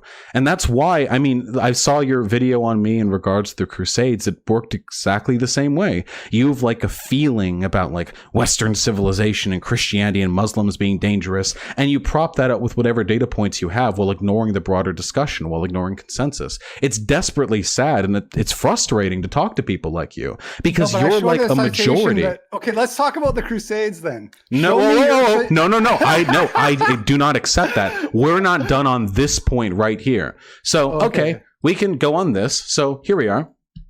Let me find this citation here. I've pulled up some shit. Here's from Sports. medicine. So, if you want to take a peep at this one, there is no direct or consistent research suggesting trans individuals have an athletic advantage at any stage of their transition. I was reading the fucking abstract for you before providing the link. Okay. Transgender student athletes do not possess physical or physiological advantages over cisgender students of the same age group. Here you go. So I can throw this one at you if you would like. This is from the Western New England University Study of Law. So this isn't even like cucked sociology or whatever. This is like a broad legal document as to how they participate in sports. If that's not enough for you, we can go a little bit farther. It is primarily the lack of public understanding regarding trans people that remains the greatest cause of their exclusion from sports. Man, you talk a lot. Yeah, I mean, you asked for data. This study you just gave me, all it says is that there's no data. That's all it says. Then where are you getting your arguments from?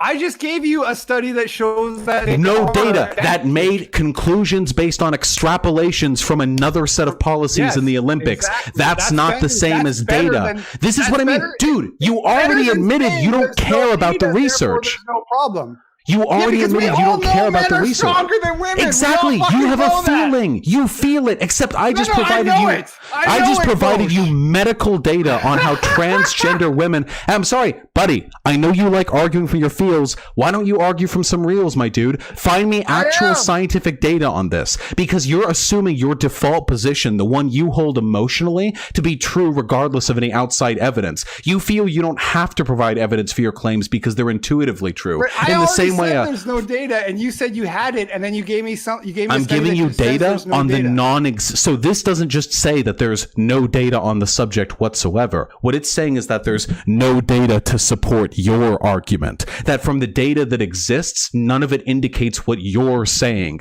That transgender people have an advantage in athletics. So you're arguing. I mean, like, let's just be real here. From feels, you don't have data, and you've admitted you don't think you need data because of your feels. You feel strongly about this. The data argues against it because the data argues that from what we've seen empirically, transgender women don't have advantages in sports by and large on a statistically significant basis. That's not what it says. It's because it's not saying there's no data at all. It's saying there's no data that supports the conclusion that transgender women that supports that they don't have an advantage. That's not how data works. What?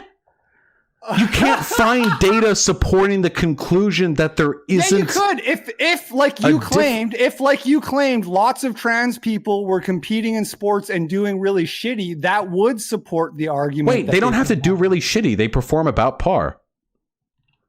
Data has already been collected on this. Trans people have been allowed to participate. Where's that data? In the data you received that I just linked to you.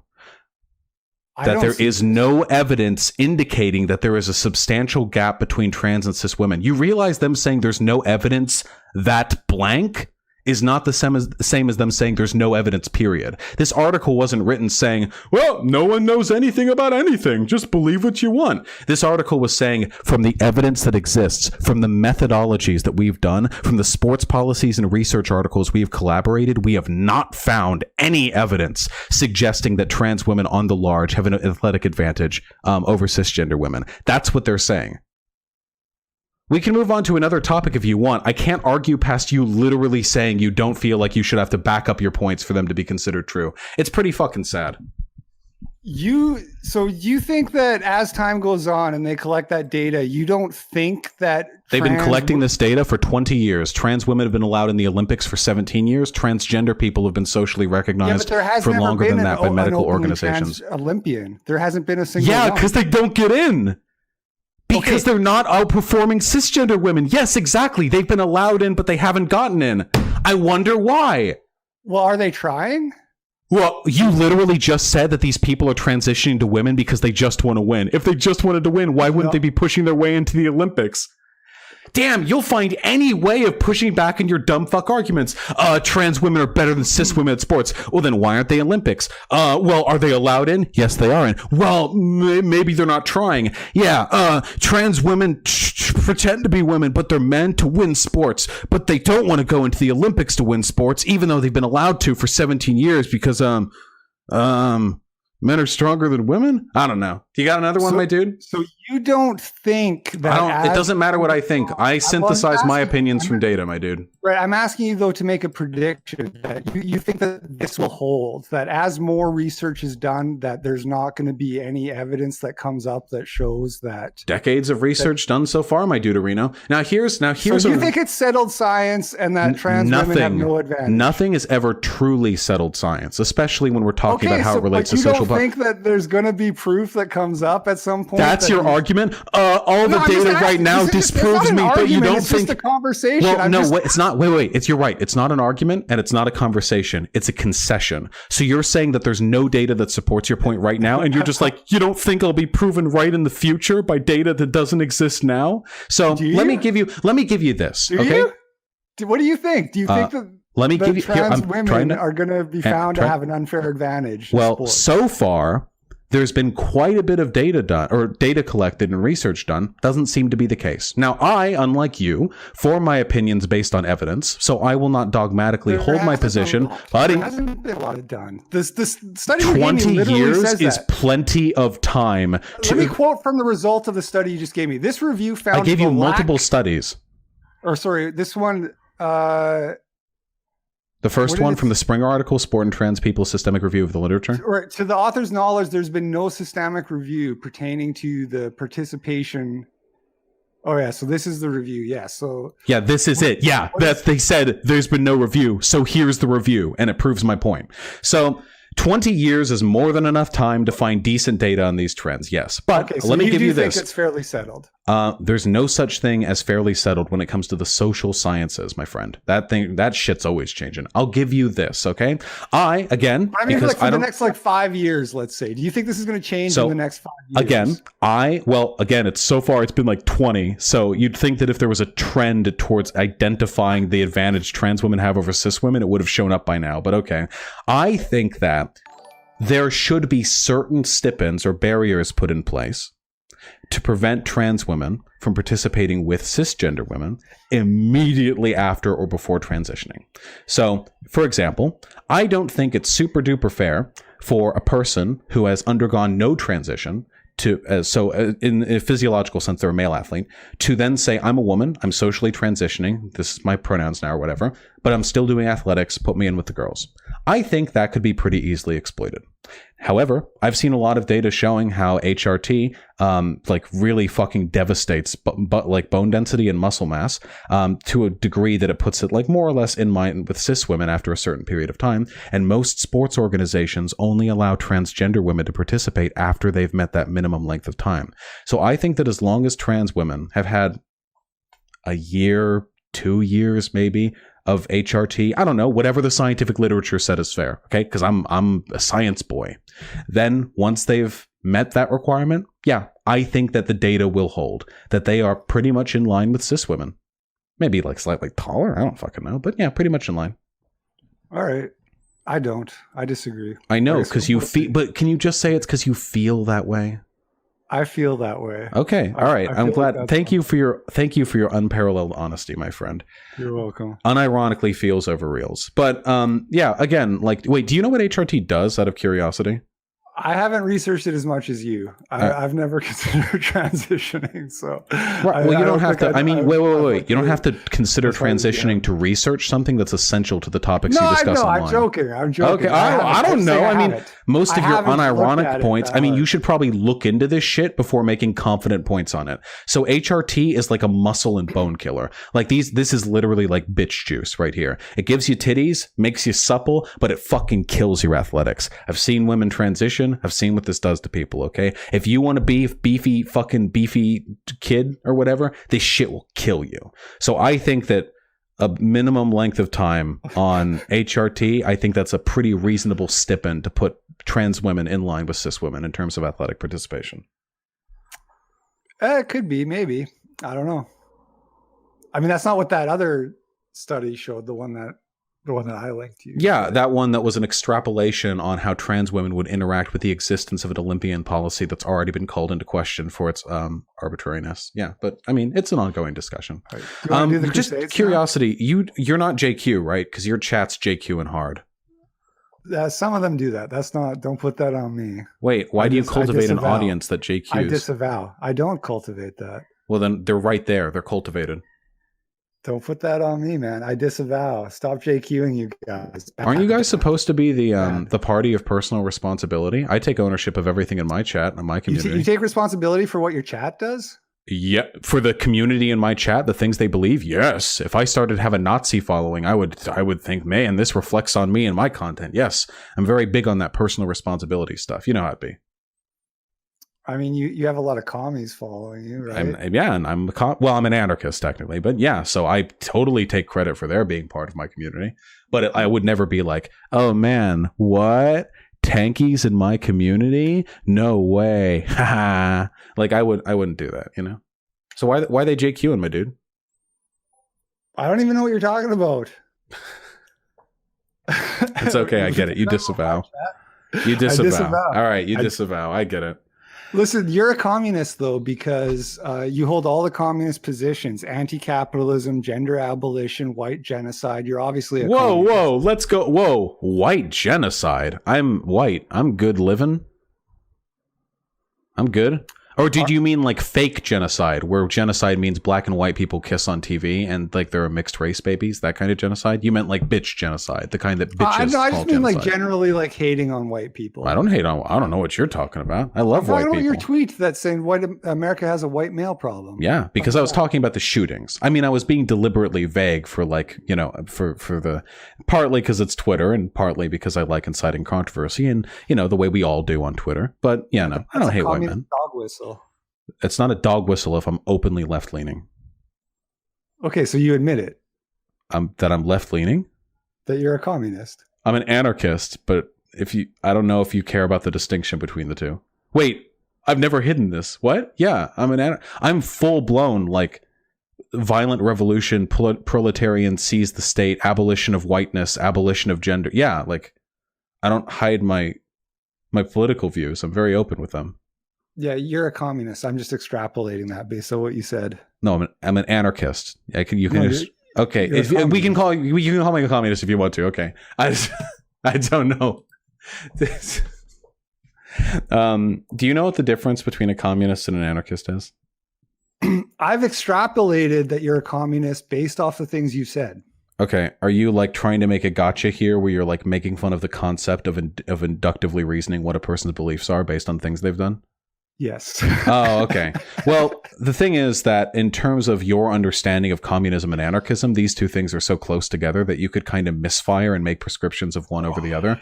But in terms of the JQ stuff, that's pretty specifically a Nazi thing. Actually, black nationalists will also do the JQ stuff sometimes. Are you a black nationalist?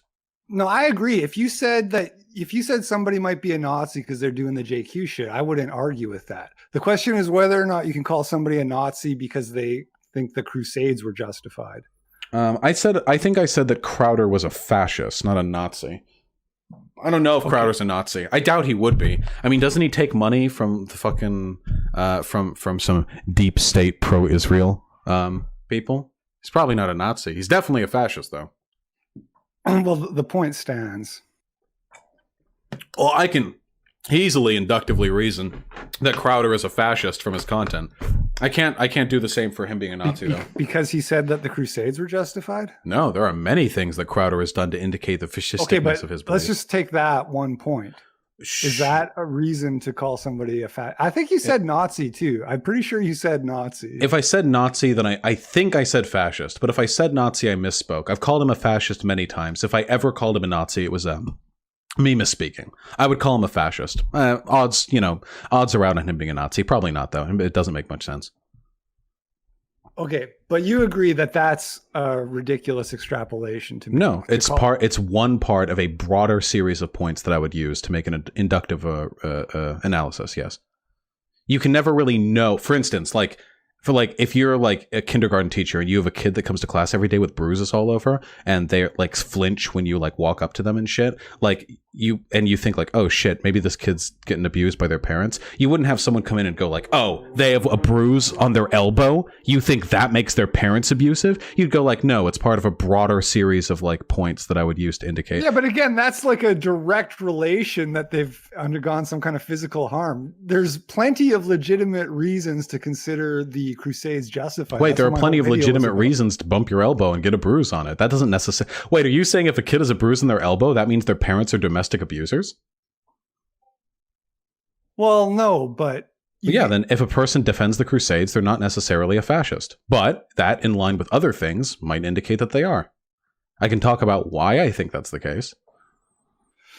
It's not really that interesting, actually. Well, that's how I felt about a lot of this shit we drug through here, but it's super easy. I mean, I watched like your video. Let's actually talk about the consensus on whether or not the Crusades are viewed historically as justified or not, because you keep saying that the consensus is that they're not. The consensus is that justification isn't even a part of whether or not like pre-modern wars were fought. The term defensive war didn't exist back then. So you're walking that back. No, I'm not. I'm saying the term wouldn't even be used. And I was arguing that it was unjustified in juxtaposition to Crowder, who said it was justified. So I don't think that justification would even... the consensus, the historic consensus... In relation to his claim that it would be justified, yes. If we were to impose his perspective, his modernist perspective of Western civilization on the Crusades and say that it was justified, to impose the same perspective, I would then say it was unjustified.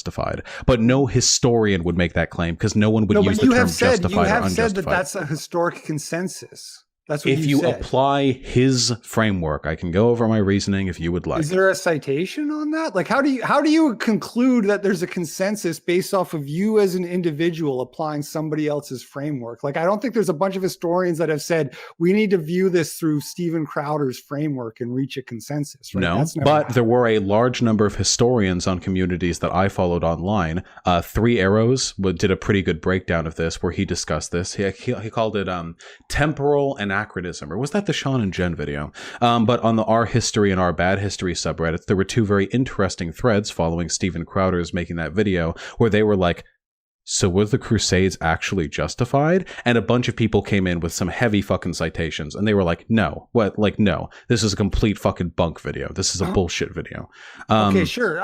Maybe Crowder got lots of things wrong, but you understand that random anons on Reddit is not the same as like what I gave you, which was 3 out of 4 PhD historians saying, sure, it was justified. Can you provide that link to me again so I can look over it? And also, they weren't random anons. They were citing literature. They didn't just say shit. The Our History subreddit on Reddit actually has very strict posting standards. You have to... No, I know it does. I've read some of those guys are autistic as fuck. I mean, I know you call that autistic. That's how like good data is done.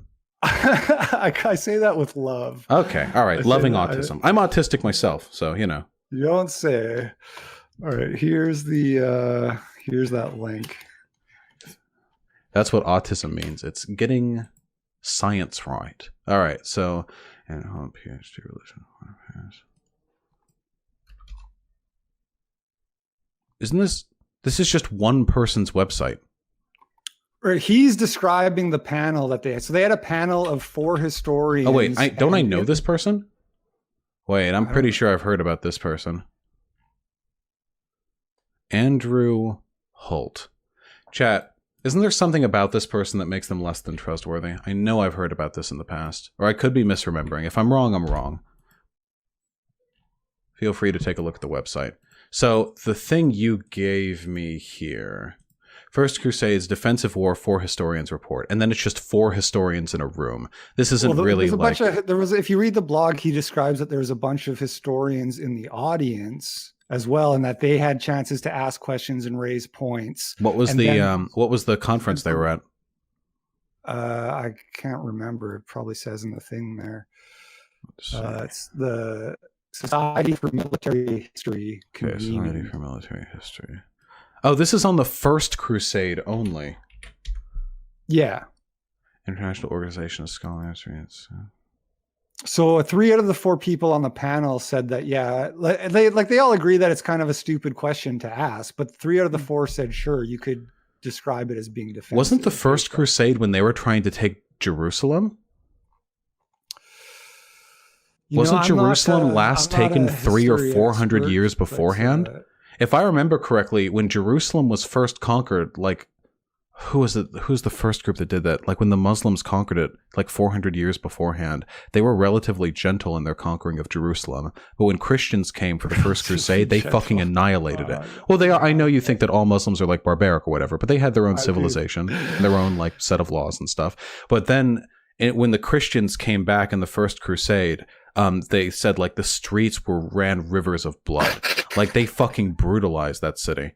Why are you laughing? Do you have a problem with something I'm saying? My chat is making jokes about gentle Muslims. I'm sorry. Yeah, I know. See, do you see kind of how we can focus on you, because that's a lot more interesting here.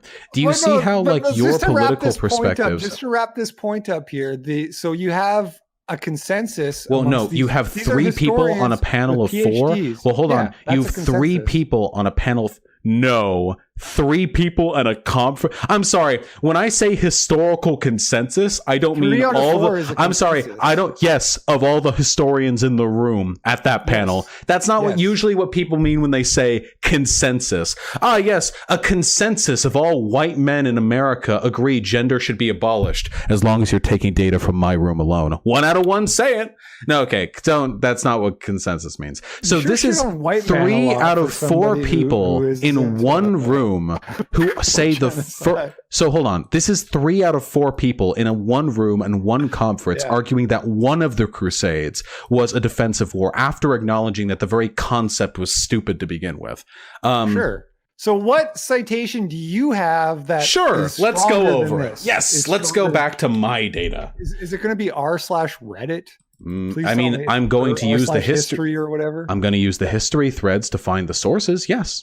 Do you have like a problem with that? You were the one who said unironically, I don't need data. You do it. I'll entertain it. Go for it. Okay. Well, you're not entertaining it. They're legitimate academic sources that are just corroborated into a Reddit thread. I'm going to allow it.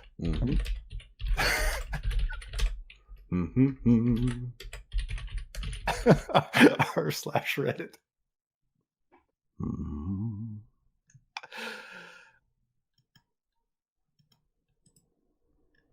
Give me a moment, please. I'm a boomer. Yeah. Okay, so these are the threads that I used. To go over them would take quite a bit of time. I mean, if you're a stickler for details, but if you wanted to, we could. They contain in them a great number of citations that discuss many of the stupid claims that Steven Crowder made. Right. So here's the thing, though, Vosh. People can make arguments that the Crusades weren't justified. Nobody is saying that you can't make the argument. No one is saying that. The question is how do you conclude that that's a historic consensus? Because where do you draw that? I'm sorry. Let me be more clear.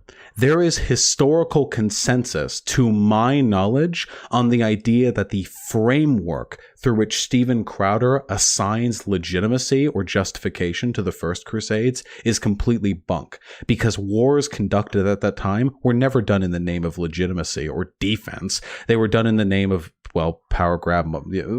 Actually, pretty much the same reason we do today. Justified war is a very modern concept. So when nobody ever defended themselves from an attack, that's your position. No, I said that defensive wars as a concept. Why do you do that deliberately? Do you deliberately try to rephrase what I said wrong? Is it just poor listening skills? The term defensive war wasn't really used in application to wars at that time, and certainly not here. Again, the First Crusade was to take a city on the fucking other side of the hemisphere that was conquered 400 years ago. To call that defensive would be ludicrous. Retributory would be a better one. Vindictive, maybe? Or maybe it'd be like some ancestral homeland shit. But defensive would, even if defensive warfare was a concept at the time, it would not be applicable here. So we could go over the arguments made here. My argument, and I appreciate you giving me the opportunity to set the record. I shouldn't have said that Steven Crowder, when he said those crusades were justified, was arguing against historical consensus. What I should have said is that historians would disagree with Crowder's use of the term justified to describe wars at that time, and also his arguments for their justification are riddled with historical inaccuracies and clear political bias. I accept your concession. All right. Thank you. Can I ask you, like, on a personal level, like, so you've already acknowledged the fact that you, like, do, like, feels arguments. Do you feel like maybe your propensity for like, just going with whatever feels right might be impeding your ability to actually, like, keep up with society as it advances, as the new information develops? You mean as it progresses? Well, I try not to use the term progresses because I know you guys get triggered at the term progressive. So you think that, like, science is false and, like, your memes are the truth because if history progressing means we're, like, headed in the wrong direction or something? What do you mean?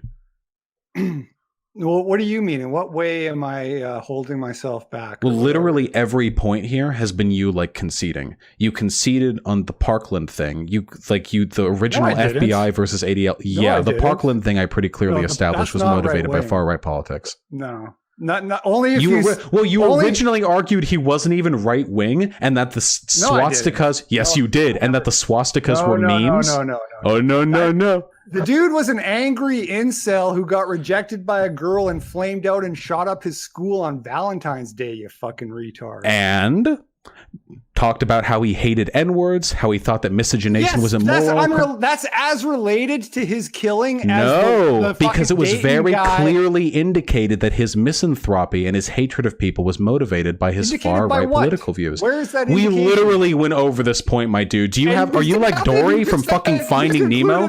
We literally already went over this point. I do not concede on his misanthropy was informed by his far-right political views. You understand that? His misanthropy was informed by those views. I understand that's your position. I know. Well, see, that's the problem with you people. It's that you don't really accept the validity of inductive reasoning unless it benefits you. So I can make all of the arguments in the world such arguing. A blatant double standard that it can't be taken seriously. So remember when I explained for like 5 minutes how his anger and hatred and disgust with the world were influenced by far-right political views? And then your response was that the Dayton shooter was in a polyamorous relationship and that makes his anger a far-left terrorist attack? I was joking because neither of them are terrorists. They're just spurgs who then you can't. Then you haven't indicated hypocrisy in my example, like you just implied. If we said, I have. You're a hypocrite. What hypocrisy? Because you're applying different standards to those two shooters. No, I'm not. I just said, wait, I'm sorry. Are you like being consumed by brainworms? I just clearly indicated that the Parkland shooter and the Dayton shooter were influenced in very different ways. I have established a clear difference in the ways in which their political views influenced the mentality that led to their shooting. And then you backed off and you said you don't think either of them are shooting, but now you're saying I'm a hypocrite, even though I've clearly indicated a distinction between the two things. Do you know what a hypocrisy means? You named your channel your after it. Characterization of your argument. I found your you argument reject very... how I'm phrasing my argument. So let's go over this one more time for the people in your chat who suffer your particular... Can we fucking not? No, because I don't like... Sorry, you're right. It does trigger me a little bit that I'm arguing with someone who will unironically re-argue points they lost on an hour and a half ago. But we can do this one more time. So the Parkland shooter was a far-right political extremist who had multiple instances documented of them engaging with and being radicalized by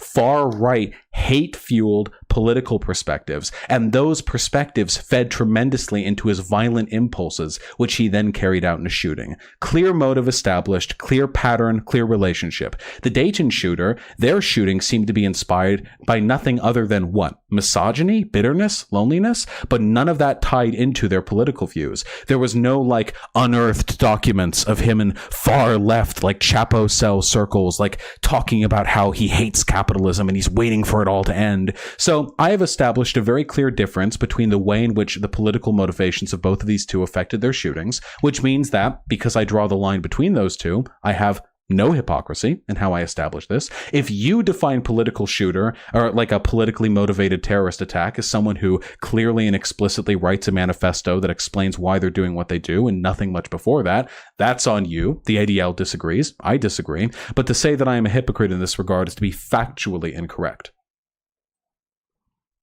You're just using your feels. That's all you're doing is arguing that he's a right-wing terrorist because that's how you feel. Sure. Are you like, is this like, you're like learning my arguments, so you're using them against me? I said the feels over reals thing, that's so now right. You're gonna... J'accuse hypocrisy. Mm-hmm. You don't have any data to prove that that's what motivated him.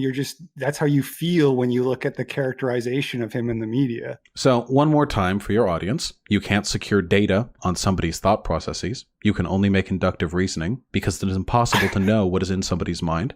We don't have the tech for that as of this moment.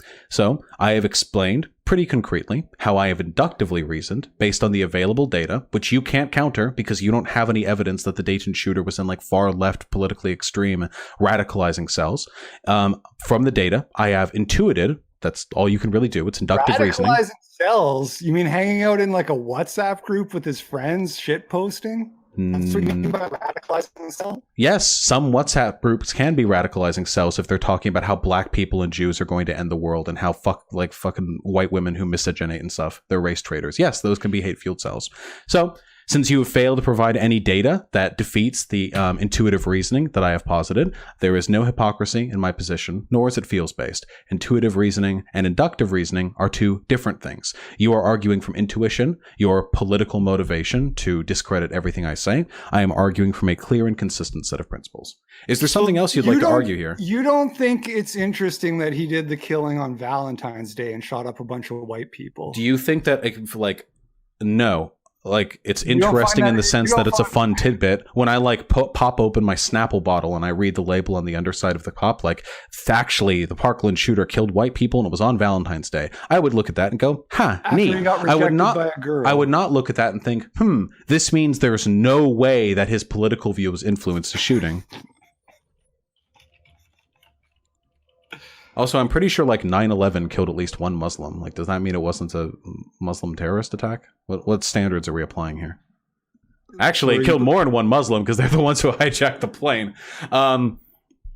So yeah, you're being dumb. Can we move on to another point? What do you think that the majority of people killed in 9/11 were Muslims? Because when did I say the majority? The majority of Cruz's victims were white. Why do you think that I believe that him having killed majority white people, or him having done so on Valentine's Day, or him having recently been broken up with by his girlfriend, does anything to discredit the points that I've made? The violent impulses... I'm using my deductive reasoning to inductive. Think, maybe there's. Do you know what the difference is between the two? I don't care. Do you know what the difference is between the two? No one cares, smarty pants. You got your big book words. Nobody cares. Holy shit. Are you okay? Do you want me to cut the stream? Do you need to take a moment? Are you good? Do you need a minute? Do we need to enter the baby jail, the rage cage for a minute or so you can charge up, read a pull thread or two, get your energy back, and then come back to this? Because I gotta say, and you know this, we're both public figures, the point where you're I don't care what the difference is between these terms. I haven't understood them the entire discussion, actually, and I haven't spoke up about it because I was embarrassed to look stupid. Big boy words. When you've reached that point, maybe it's time to take a break. Do you have a cold, refreshing drink nearby that you could enjoy? Maybe, I don't know, there's a person in chat who you really like, you can bant with them. Anything to calm down. I want you to be at your best. Okay, so I'm dedosing. Is that how you say it? No. DDoSing? I'm DDoSing. Are you high? It's funny because you called me earlier like a stoner, but you're actually acting high right now. Are you okay? No, I'm super sober right now. Oh, so this is just really bad forced fake laughter?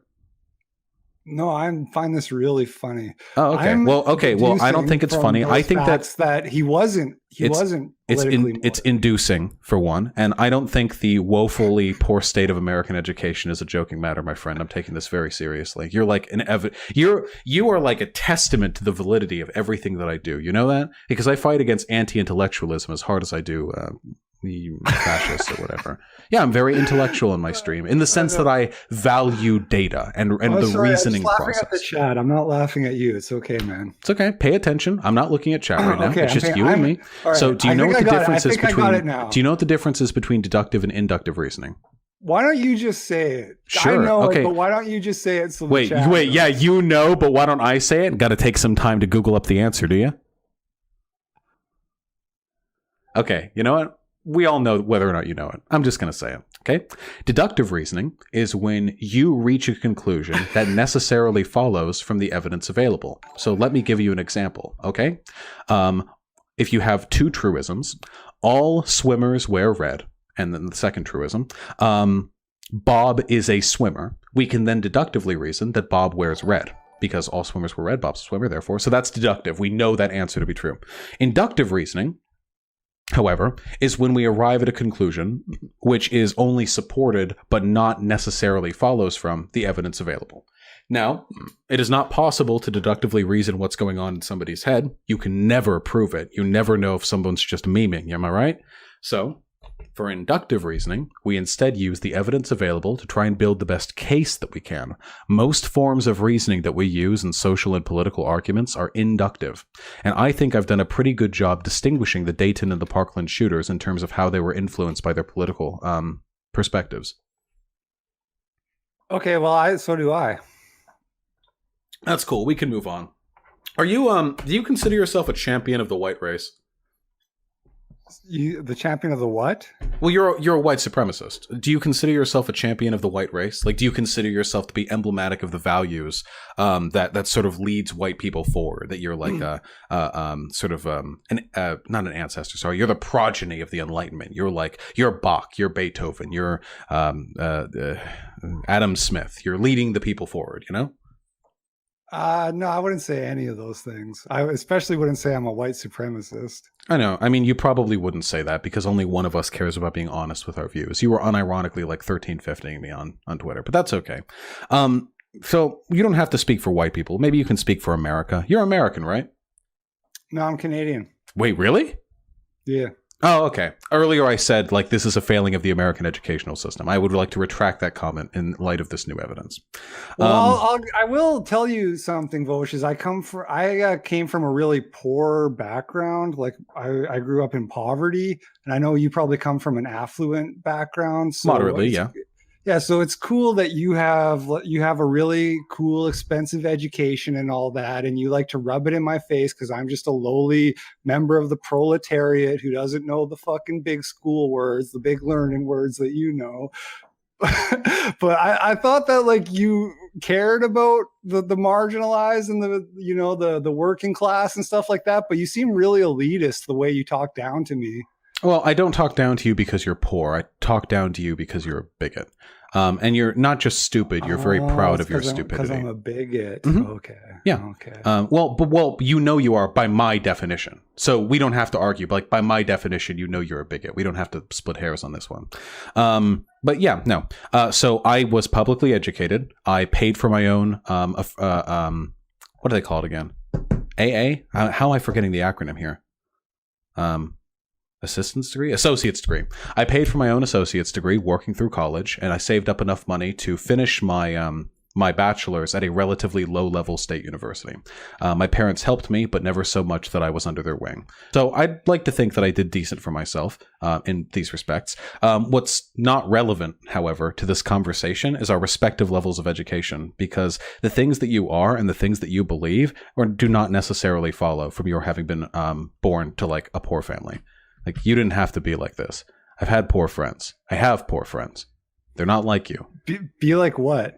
You proud of your ignorance, raucously stupid, boorish, everything that you are. Okay. You didn't have to be these things. You could have been better. So I don't really consider this to be classist on my part. Disappointed you, Vosh.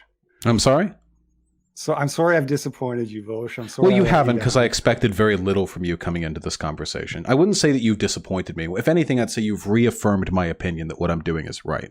Because over the course of this conversation, the most you've gotten is parsing out the specifics of certain ways in which I pose points that you have nothing to say against. So in regards to the terrorist shooting things, yes. In regards to the trans athlete thing, you backed off that completely. In regards to the Yaniv thing, we moved away from that without even finishing that point. But I think I held to my points pretty well. And now in regards to the Crusades thing, you've like the most you could do was accept my rephrasing of a statement that was technically true to begin with.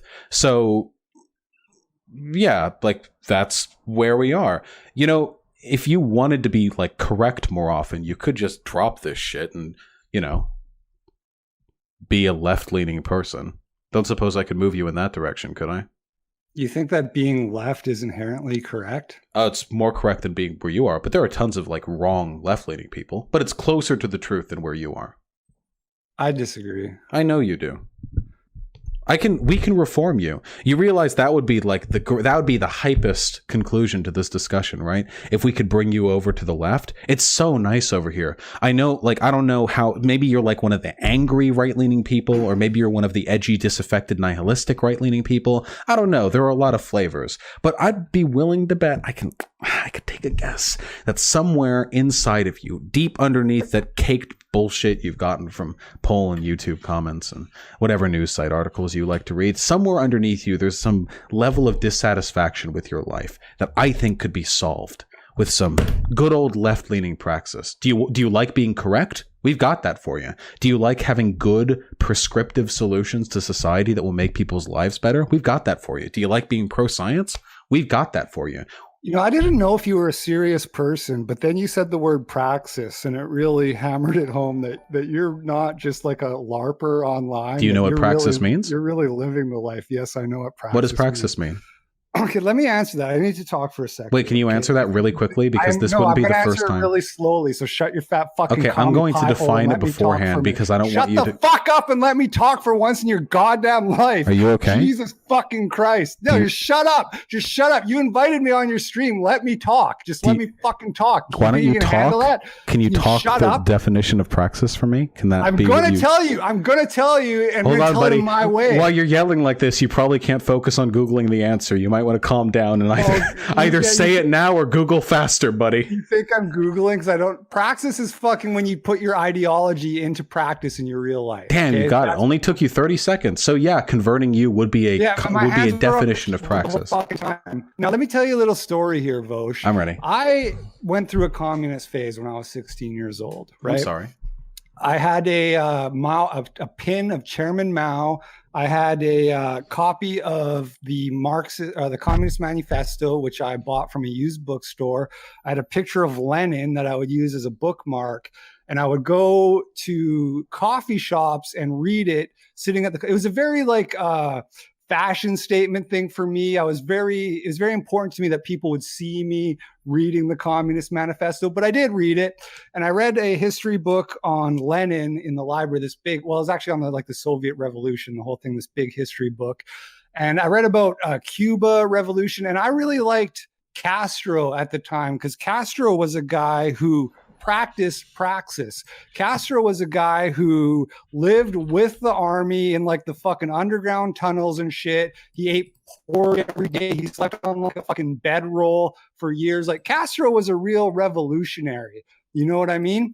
You don't know praxis, man. You're a fucking LARPer. You sit in your room reaching out with your pudgy little fingers to grab your fucking Pop-Tarts to shove down your fat fucking gullet while you're smoking weed and playing video games. I've seen the DSA videos, man. You're not a revolutionary. You couldn't overthrow a fucking retirement home, you fucking bitch. You fucking beta bitch. Are you good? Yeah, I'm good. Okay, so let's break that down. For one, it's funny that you would call me a LARPer when you just described yourself as doing what the definition of LARPing is. When I was 16. Okay. When I was 16. Right. Yeah, no, yes. Sure. Yeah, we've all had embarrassing faces. I've never done that. I grew out of it. Okay. No, you're doing it. Your whole life is that. Your whole life is that. Hey, buddy. It's okay. Calm down. So LARPing is not believing something and then trying to do something with your beliefs. LARPing is LARPing, live action role playing.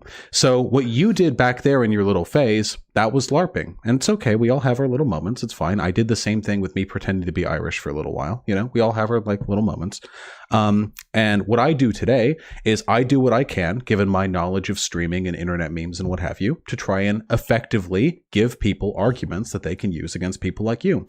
I have affected the lives of many people. Obviously, I'm not like Castro. I do my best. And arguing that I'm a LARPer when I, A, do not pursue any of the aesthetics of leftism. None of my videos have the fucking red flag or the hammer and sickle. I don't go out and dress up in a fucking Che Guevara shirt. So if I'm LARPing, I'm doing a really bad job with the performative element of it. And B, I'm actually affecting people's lives. seems like a really weird case to call me a LARPer.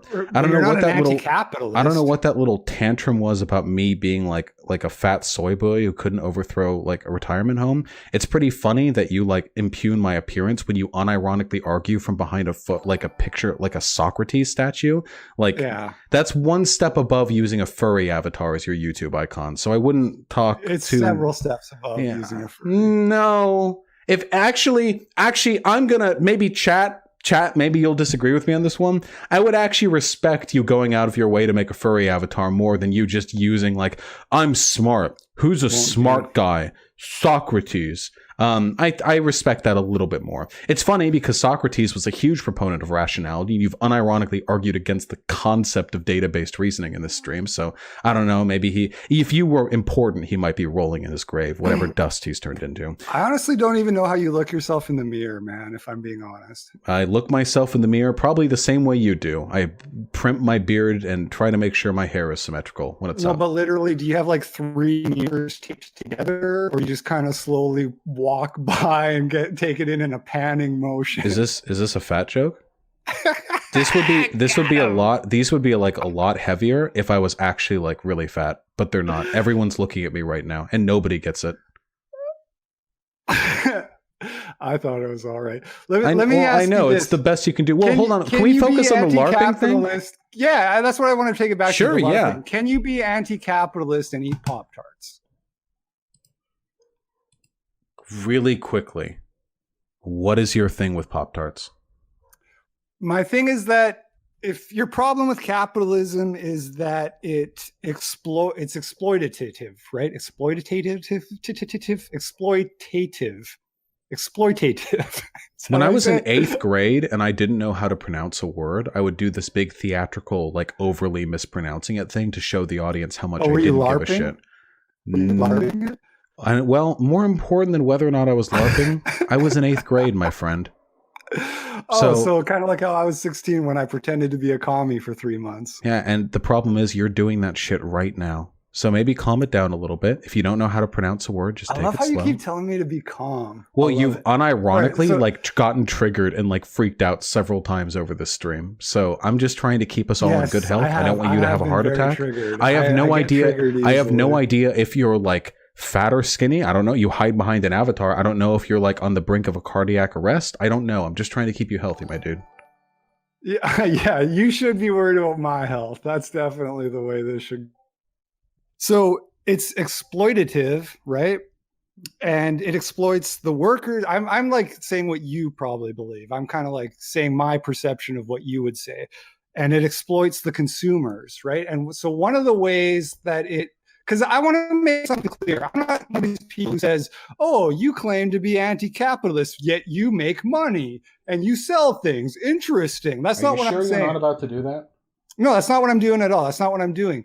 But if you engage in the most base forms of capitalism, if you engage in like the problems, parts of the unregulated market that cause like an obesity epidemic in your country of America, then it's really hard to take you seriously as someone who says that you're anti-capitalist. You're unironically doing it right now.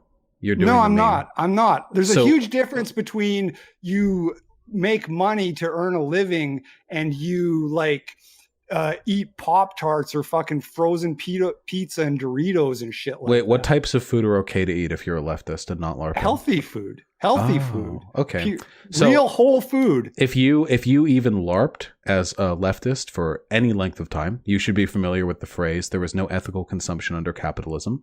There is a huge range of like you unironically are doing the how can you live in a society and critique society meme. Yeah, you can be a leftist and eat Pop-Tarts, my dude. Have you ever heard the phrase? Have you ever heard the phrase there is no such thing as ethical consumption under capitalism? It means do you think that there's degrees it does not mean ethics, at no point did Marx go. Do you think there's a spectrum of ethics? Do you think that some consumption You're right. is And under that spectrum, Pop-Tarts are definitely on the wrong end. So buying computers is okay, even though the silicon in it were mined by slaves in the fucking deserts of Africa or whatever. That's fine and dandy. But Pop-Tarts, that is when the mantle of leftism is taken from you. Do you know what the number one killer in America is? Do you know what the number one killer in America is? Isn't it cancer or heart disease or something? Or car accidents? Heart disease and cancer, yeah, because of the obesity epidemic. What the fuck are you talking about? You can't be a leftist if you eat unhealthy food. Processed sugar down your face, you're partaking in one of the basest, most disgusting aspects of capitalism. You're eating garbage. No. You're not just a slave to capitalism. You suck capitalism's dick and you swallow. Okay. I don't know. Are you, I'm being sincere really quick. I've been informed by my audience that you're like, I've been informed by my audience that you're like, shove it down your fat fucking gullet. Really skinny. You're sucking capitalism's dick. You're really thin. Are you anorexic? Because right now you're making the kind of like heated emotional arguments against eating. I'm in a perfectly healthy weight range. Okay, because right now you sound to me like an anorexic or a bulimic person you're arguing against the ethics of eating unhealthy food. You are fat. Do you ever consider, I'm really genuinely curious, have you considered what it means for your arguments where this is the state you're in? You're unironically like, and if you eat Pop-Tarts, that you can't be a leftist and eat Pop-Tarts, you're sucking capitalism's dick. Yeah, anti-capitalism, yeah. Yeah, okay, I mean, sure. I mean, look, like, this is like unironically such a preposterously stupid point, I don't even know how to argue against it. You're eating more than one Pop-Tart. That's what I'm saying. This is such an unabashedly stupid point. I legit don't even know what to do with it. You got this one? You're right. You can't be a leftist and eat Pop-Tarts. When you made that when you said that on Twitter, you were like, here's my hot take. Leftists can't eat Pop-Tarts. I thought you were joking. I thought you were going to make like a meme joke. I'm dead serious. And I did a Twitter poll and Twitter agrees with me. Well, so your fans on with me that you're wait. Your fans on Twitter agree with you. We have data that shows you're LARPing, Vosh. Okay. Twitter data. So I think at this point you've kind of conceded the discussion and are now just memeing. And at this point, I think I'm giving you free publicity, which I'm going to consider charging you for. Is there anything you want to say before we wrap this up? Yeah, send me an invoice, bitch. For the free publicity. My videos get consistently more views than yours, even though I'm a much newer channel and have fewer subscribers. Oh, again with the elitist attitude. Again. There we go. Are you mad that I'm zooming past you on the fucking social blade rankings? I'm happy for you. I just don't understand why you gotta talk down to people who you don't consider your equals like that. Well, you're not my equal because you're poor. It's because you're like cripplingly stupid, and you know it. Which is why the first half of this discussion was us like discussing points, at least to the best of your extent, and the second half was you like conceding memes. But that's okay. That's kind of how I expected this discussion would go. All of you are the same. Actually, I have a compliment to pay before we end. It's a sincere compliment, okay? You are just like Ben Shapiro or Steven Crowder or James Alsop or Nick Fuentes or any of those other people, because all of you are the same. Literally every single one of you. You'll adopt arguments when you think they support your emotionally held positions, but the moment that data seems to turn against you, you'll drop it like a hot iron and start running back to the memes. You're going to run back to your Twitter followers and cradle your fucking thumb after this and complain about how I did this or that, or maybe you'll comb over the VOD and find one thing I said that in certain contexts sounds a little dumb and you'll make fun of that. But at the end of the day, and I really hope you internalize this, you got blown the fuck out. And it's not because your points are bad. It's because your points are bad and you're stupid. You're fat.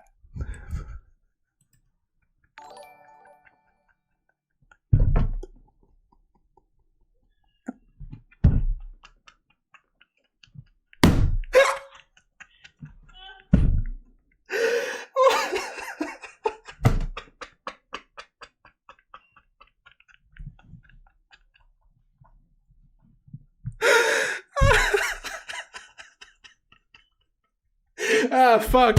He got me in the last half, boys.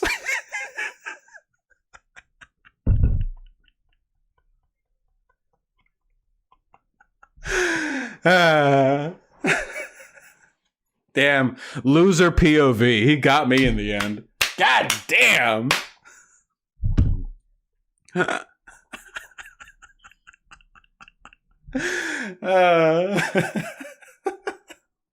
All right.